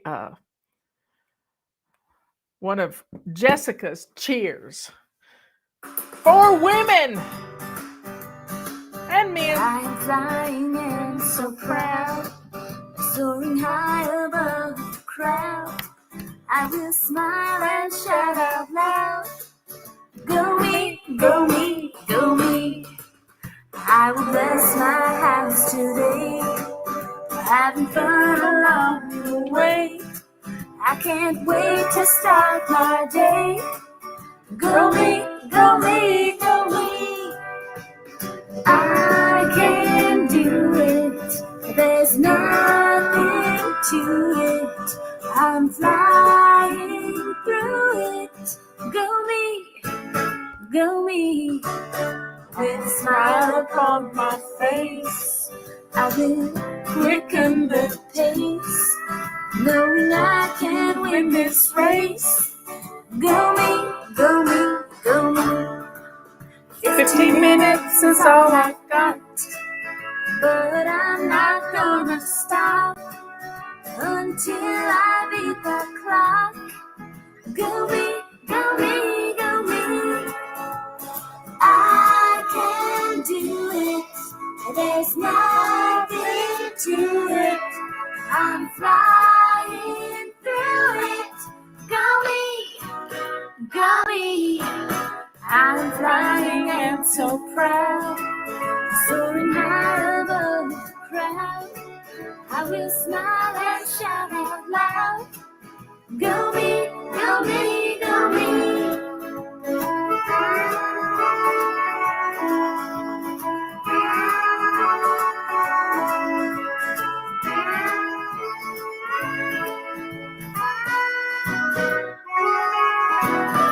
I'm flying and so proud, soaring high above the crowd. Always smile and shout out loud. Go me, go me, go me, go me, go me, go me. Wait for it. Wait for it. I love that last note. We don't have to be perfect to have a fun song. We don't have to be perfect to get our house clean. We don't have to be perfect to feel good about ourselves. So that's what Go Me is all about. So get on in here, folks. It's it's Thursday afternoon. We had a great question and answer session this morning. But now it's time to do a little planning for the weekend. Sunday is the big game. I know a lot of you are going to be watching it. Maybe some of you don't really care about the big game. You just care about your family being happy and having food. Well, that's what we're doing at our house. We're not really watching the big game. I only really like to watch it when I knew somebody that was a part of the big game. And a kid that I used to take home from football practice, he became the general manager of the New York Giants. And we were all so proud of him. And his name was Jerry Reese. And now he's no longer with the team, but he won 2 of those big games when he was with them. And won the first year he was there. So we loved Jerry. I don't know what Jerry's doing now, but he was an amazing he was an he was just a good kid, and I liked taking him home for football practice. Justin's dad drove the bus and drove other kids, but he lived way out. So I would meet the bus, and when I got off work and they got off practice, I would meet the bus, pick Jerry up, and take him, and then I'd be back home before Justin's dad ever got home. So Jerry was a fine kid and a great man. I still follow him sometimes on when I see him on Facebook. But he was in my sister Dina's class, and he was the quarterback for our state championship team. So we got this big game coming up. I don't even know who's playing. I think the Rams are playing, and Cincinnati. I think if I remember correctly, I'm seeing the Bengals and the Rams. So I'm seeing the 2 animals and in my head. But you got to cook if you're going to cook for them. This morning, I recycled my heart attack baked beans, which are to die for if you haven't had them. And I'm going to tell you how to make them. And they can be sort of the basis for any meal you got going on. But you got to start making your plans. You need lots of paper plates. I like when I'm doing a party, I want those oval paper plates. Those big Chinette paper plates. They're my favorite paper plates, especially if I'm doing shrimp boil or something like that. That's a fun party in the summertime. But the heart attack baked beans, the videos out there, you can check it out on our YouTube channel. It's real simple. You fry some bacon up, and I like to cut my bacon up into pieces, not just strips of bacon, because I use a whole package of bacon. I like my bacon in my beans, and if you're making a lot of beans, if you got a lot of people coming, you need plenty of bacon. So I usually use a 2-pound package of bacon and slice it up and put it in a skillet and get it cooked.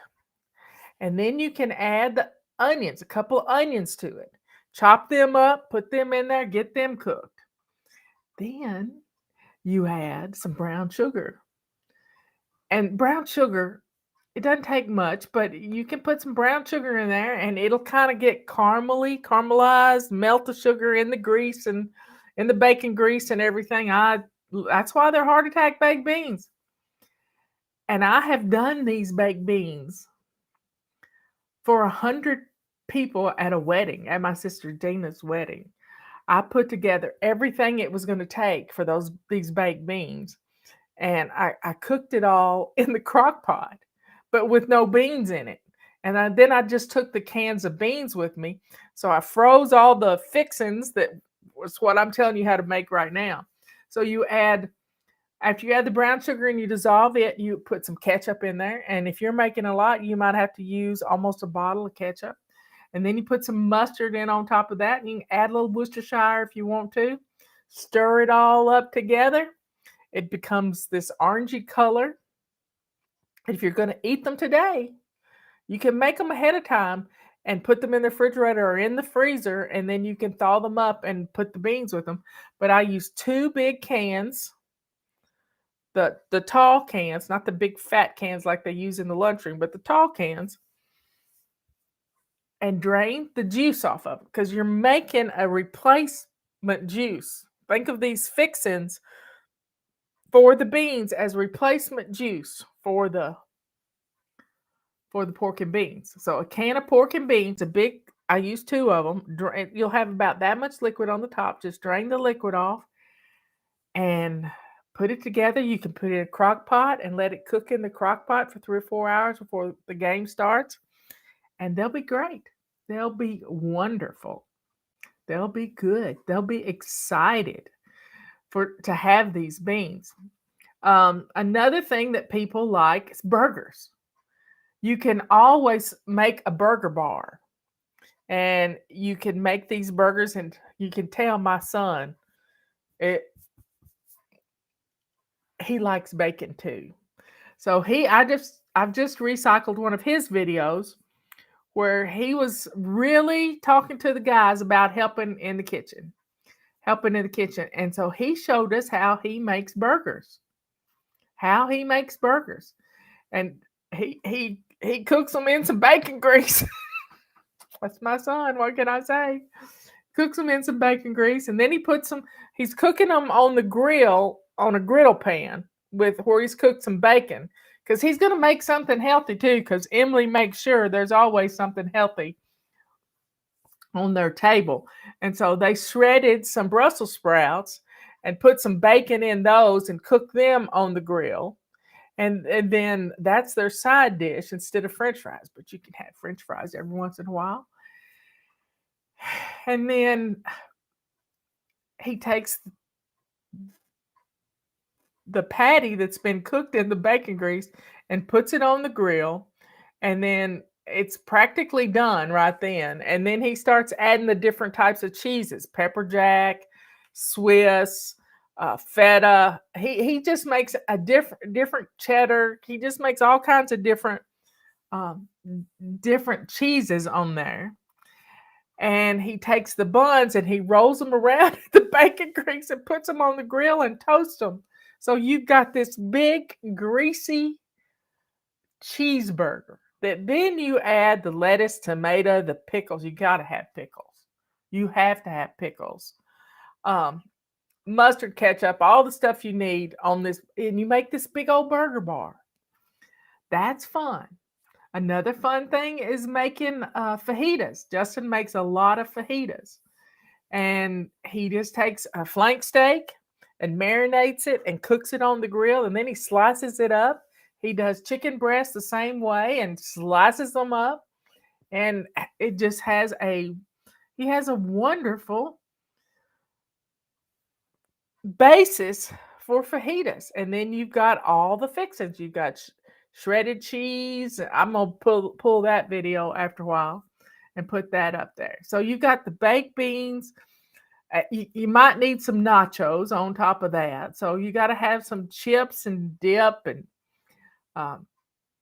just some fun things to eat, because they say we consume a lot of calories on Super Bowl Sunday. Anyway, so we got to have some fun with it, y'all. Have some fun. If you feed them, they'll come. And maybe think about dessert. Maybe you want to do an ice cream bar. Now, how would you do that? Well, you have nuts and coconut and chocolate chips and all kinds of things to make sundaes, chocolate syrup. And then you can take your dishes and ahead of time, ahead of time, put the scoops of ice cream in the dishes and freeze them. Yeah, you might need to take up a shelf in your freezer, but get it all done ahead of time so you're not having to do it. You get the ice cream dishes out, and then you can start making your ice cream sundaes.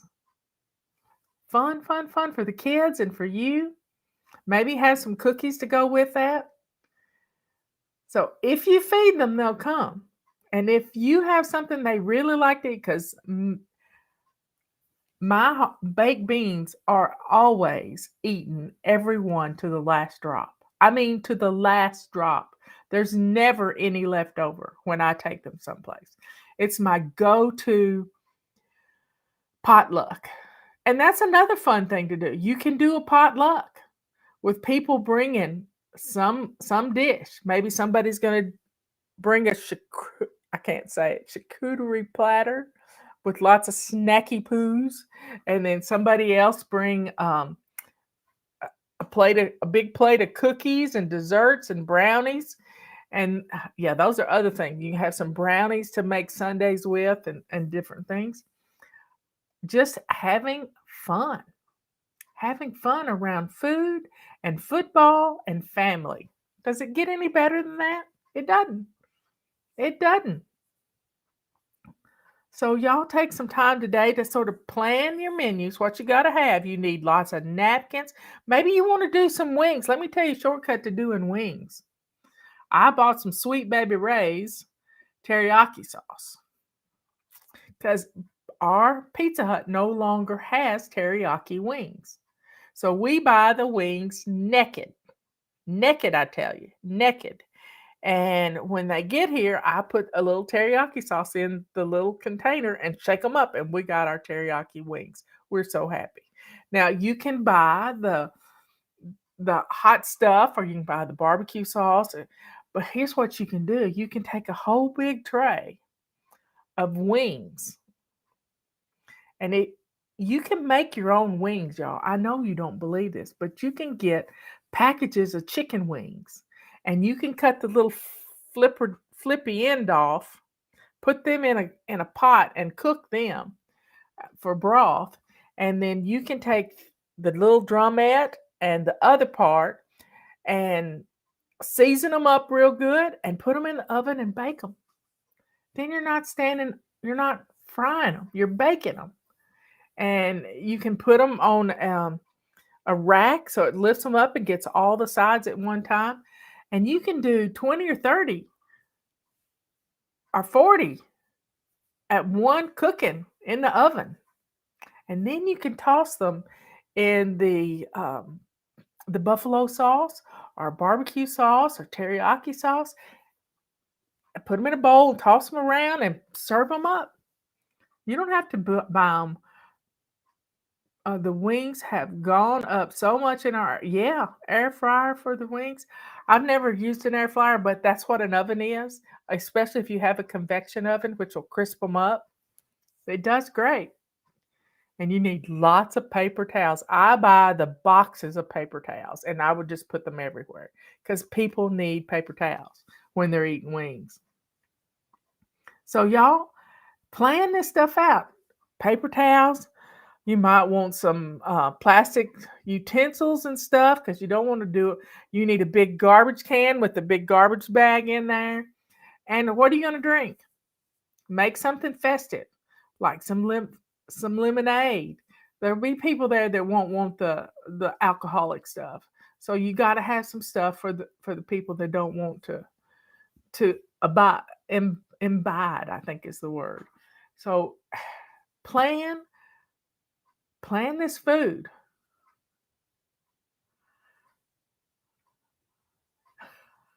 Saying this for you. Kendra, you're so right. Great minds think alike.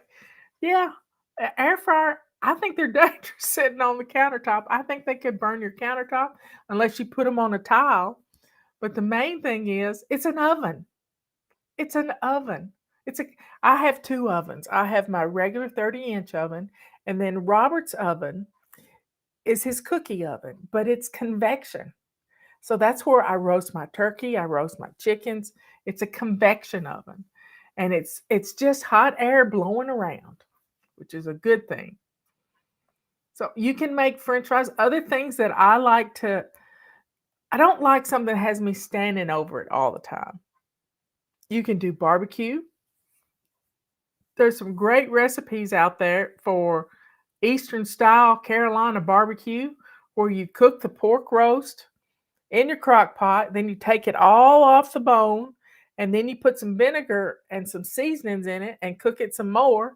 And you've got this Eastern style barbecue, or you can turn it into Western style barbecue with some sweet baby rays. Yep, little smokies are good. We used to call them hot sauce weenies. And mother would mix up. The kids always loved this at Christmas dinner.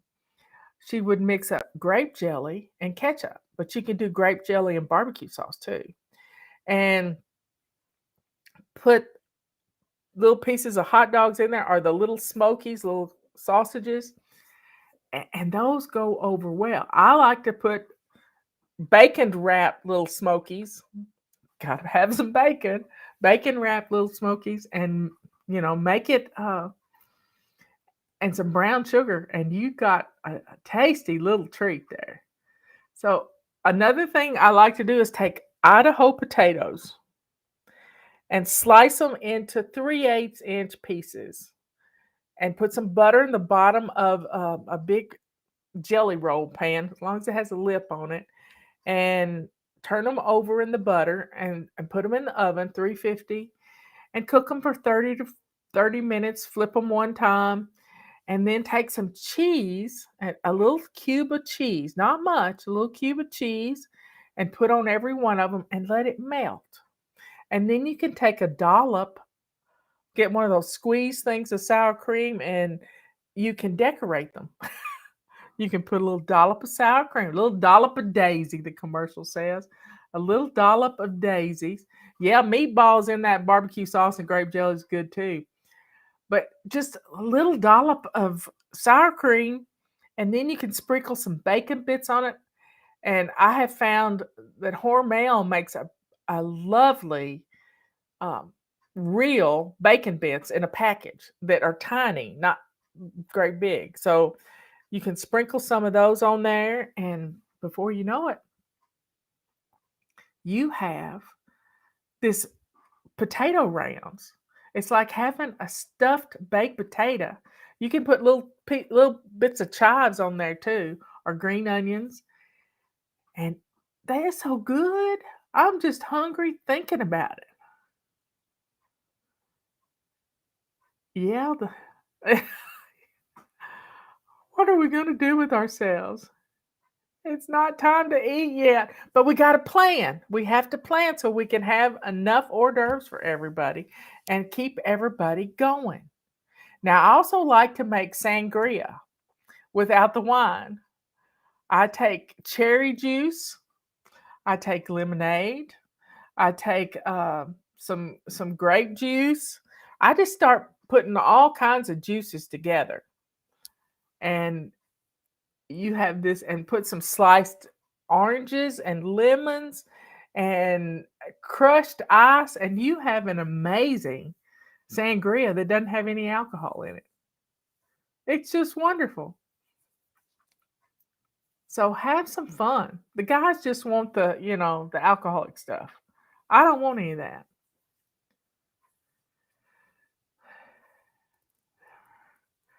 Let's see. I have never heard of any of these recipes. Man, I have some learning to do. Well, we're here for you. It's called 40, 50, almost 50 years of cooking. And you just pull out what's tried and true. And Justin has taken some of my recipes and adapted them for the grill. And it's always fun to see your child, even though he's a grown man, take over in the kitchen.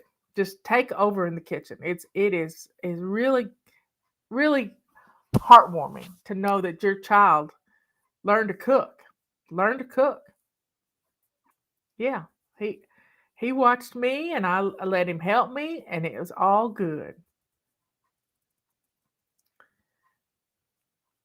I also like to do Somebody's talking about bell peppers and butter. Well, see, if you're doing fajitas, you need peppers and onions. You always need peppers and onions with fajitas.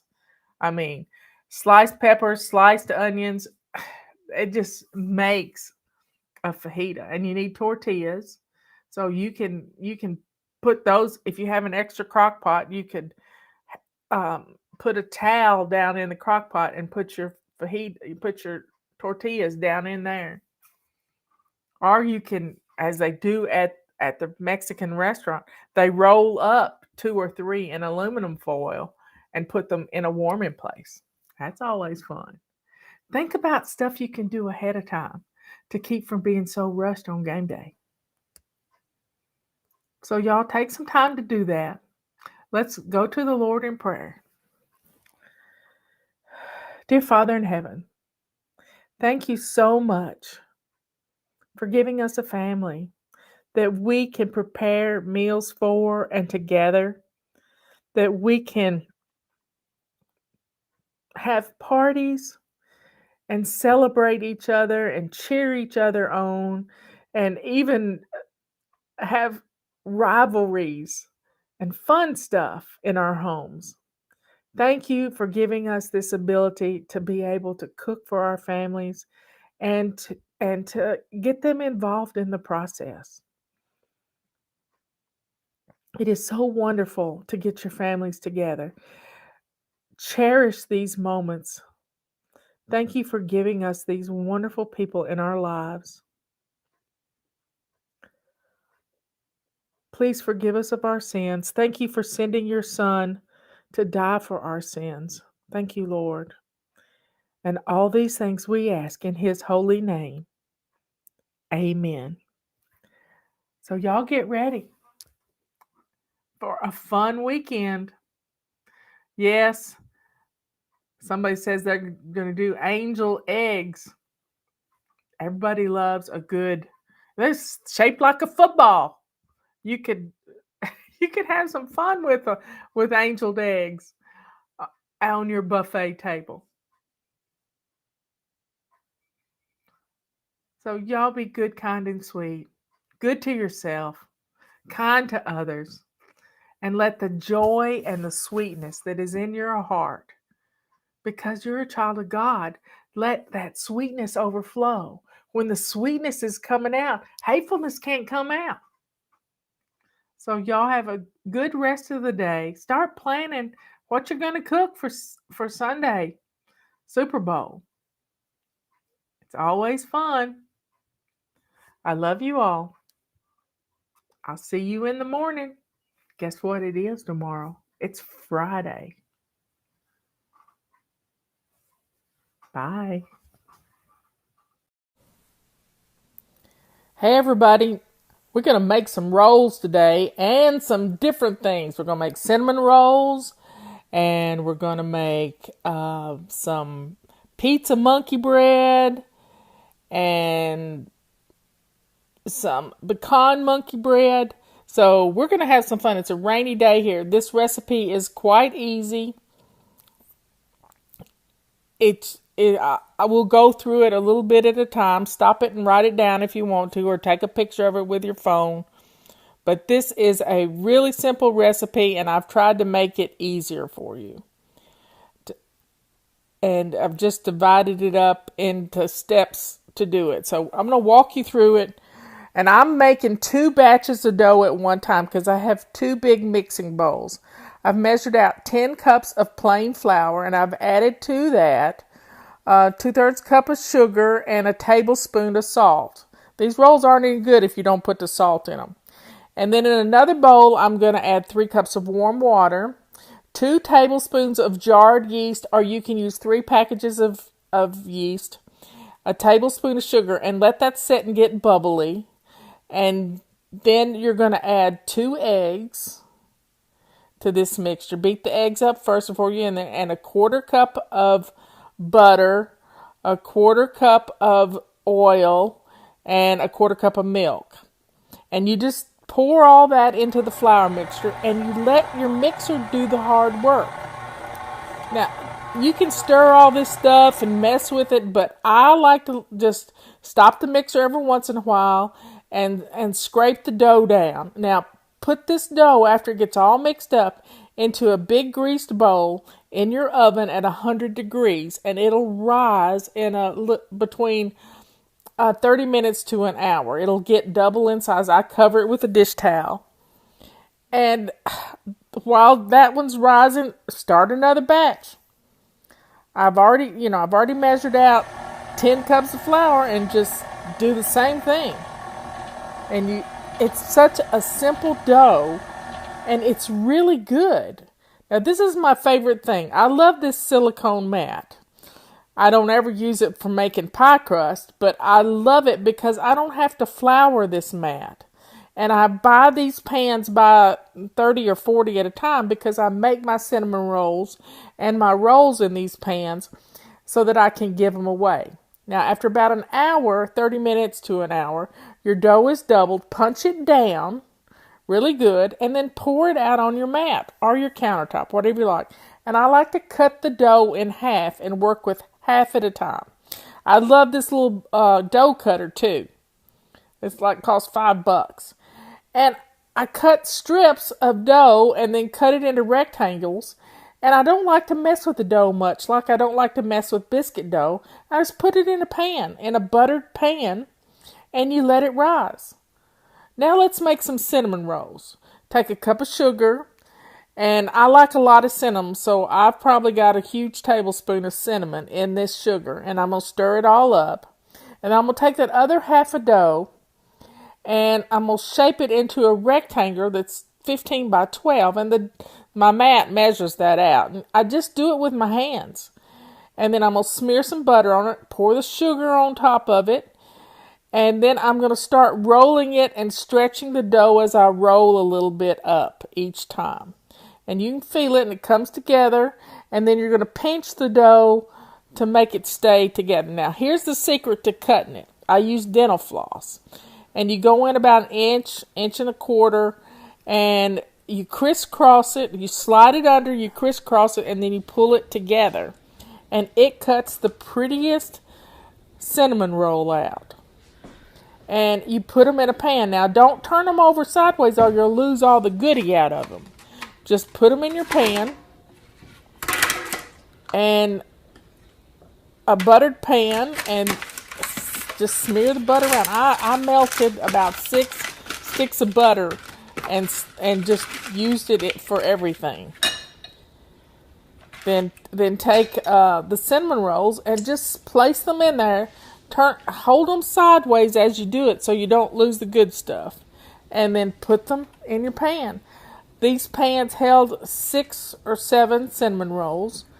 And then I did one pan that only had 4 cinnamon rolls in it, and they turned out prettier than all the rest. So I may just do 4 in these pans unless I get me some oblong pans where I could do more at one time. But these are always such a treat Christmas morning because I'm going to cook them and put them in the freezer. And then I'm going to give them to my daughter-in-law so she won't have anything to do for Christmas morning. So she'll already have these cinnamon rolls, and then she just has to pull them out, heat them up in the oven while they're unwrapping presents. And I'm going to make her the icing too, which is powdered sugar, some cream, and some vanilla flavoring. And you just stir it all together, and I put it in a bag so she can cut the end off and ice these wonderful cinnamon rolls.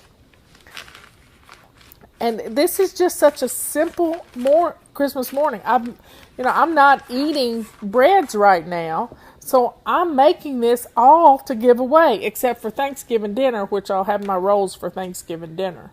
But I don't eat them all the time, so it's always fun to have these rolls in your freezer. And I'm going to pre-cook them. I'm going to pre-cook them and put lids on them and put them in the freezer. So all I got to do is take them out and heat them up. Heat and serve rolls, which is wonderful. Now what are we doing? I'm trying to figure out. I got another pan. Yeah, I had 4 or 5 pans ready to go. And these have little lids that can go on them and crimp down. Smearing more butter around. Goodness gracious, I've used a lot of butter today. And just keep cutting them until you get them all cut up. It made probably around 15 to 20 cinnamon rolls, which is wonderful. Now, you can add some nuts to them if you want to, but we don't like nuts in our cinnamon rolls. I'm going to make something with some nuts in a second. Now, I've learned a secret about nuts. I like to toast the nuts before I make anything with them. That keeps them from being gooey if they're toasted nuts. And they just work so much better in pecan pies and all kinds of things when they're toasted. I know this is really a long video, and I forgot that. There they are. So I'm making a mess there. Hey, they rose up real pretty. I just stuck them back in that 100-degree oven. And there, look at them. You just have to ice them, but I'm not going to ice them yet. They're gonna be frozen. And then all she has to do is ice them up. Next, we're going to make pizza monkey bread.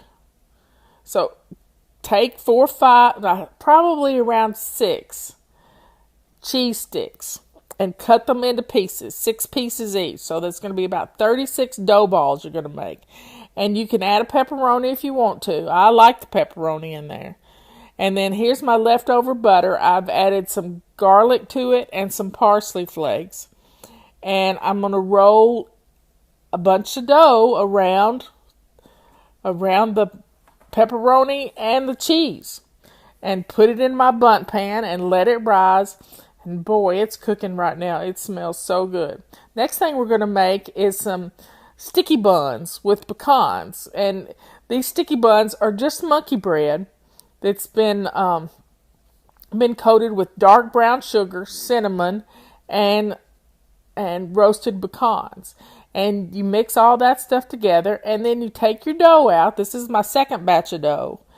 And I started cutting it into little pieces. I put the small pieces in the butter, and I put the larger pieces in another pan to let those rise for rolls. And I just kept filling that pan up with little pieces of dough, and then dumped it all in the sugar and put it all in and shook it around and put it in the bundt pan.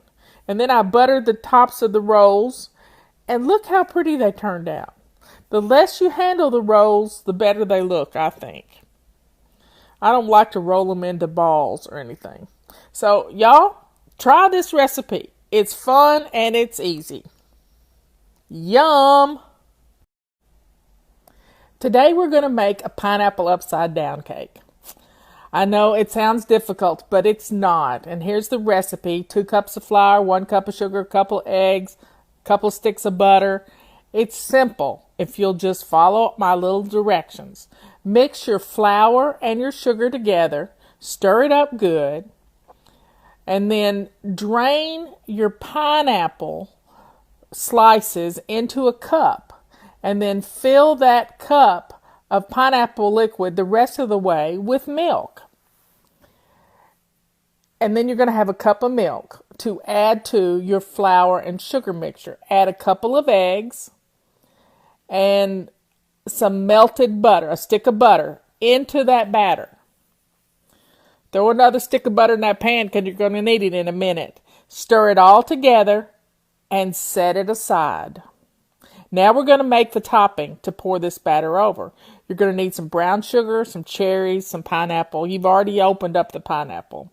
Here's the recipe. It's quite simple. You're going to melt a stick of butter in that pan. Now this pan has to be able to go into the oven. So I use a skillet of some kind. Pour brown sugar into the butter and stir it until it dissolves or sort of melts. You don't have to get it bubbly or anything. Then you're going to add your pineapple slices to this butter and sugar. Add some cherries. They can be maraschino cherries. I had some dried cherries from Christmas and I was going to use those. Then gently pour your batter over the pineapple and cherries and stick it in the oven for 45 minutes until a skewer comes out clean. That way you know it's done. Now set it on your stove and get your platter and turn it upside down on top of it. And then you're going to gently flip it. You might need some help, but gently flip it and then easily take the pan off. And you're going to have pineapple upside down cake. Do not allow it to cool or you'll never get it out of the pan. So have fun with this. It's a great dessert. Talk to you later.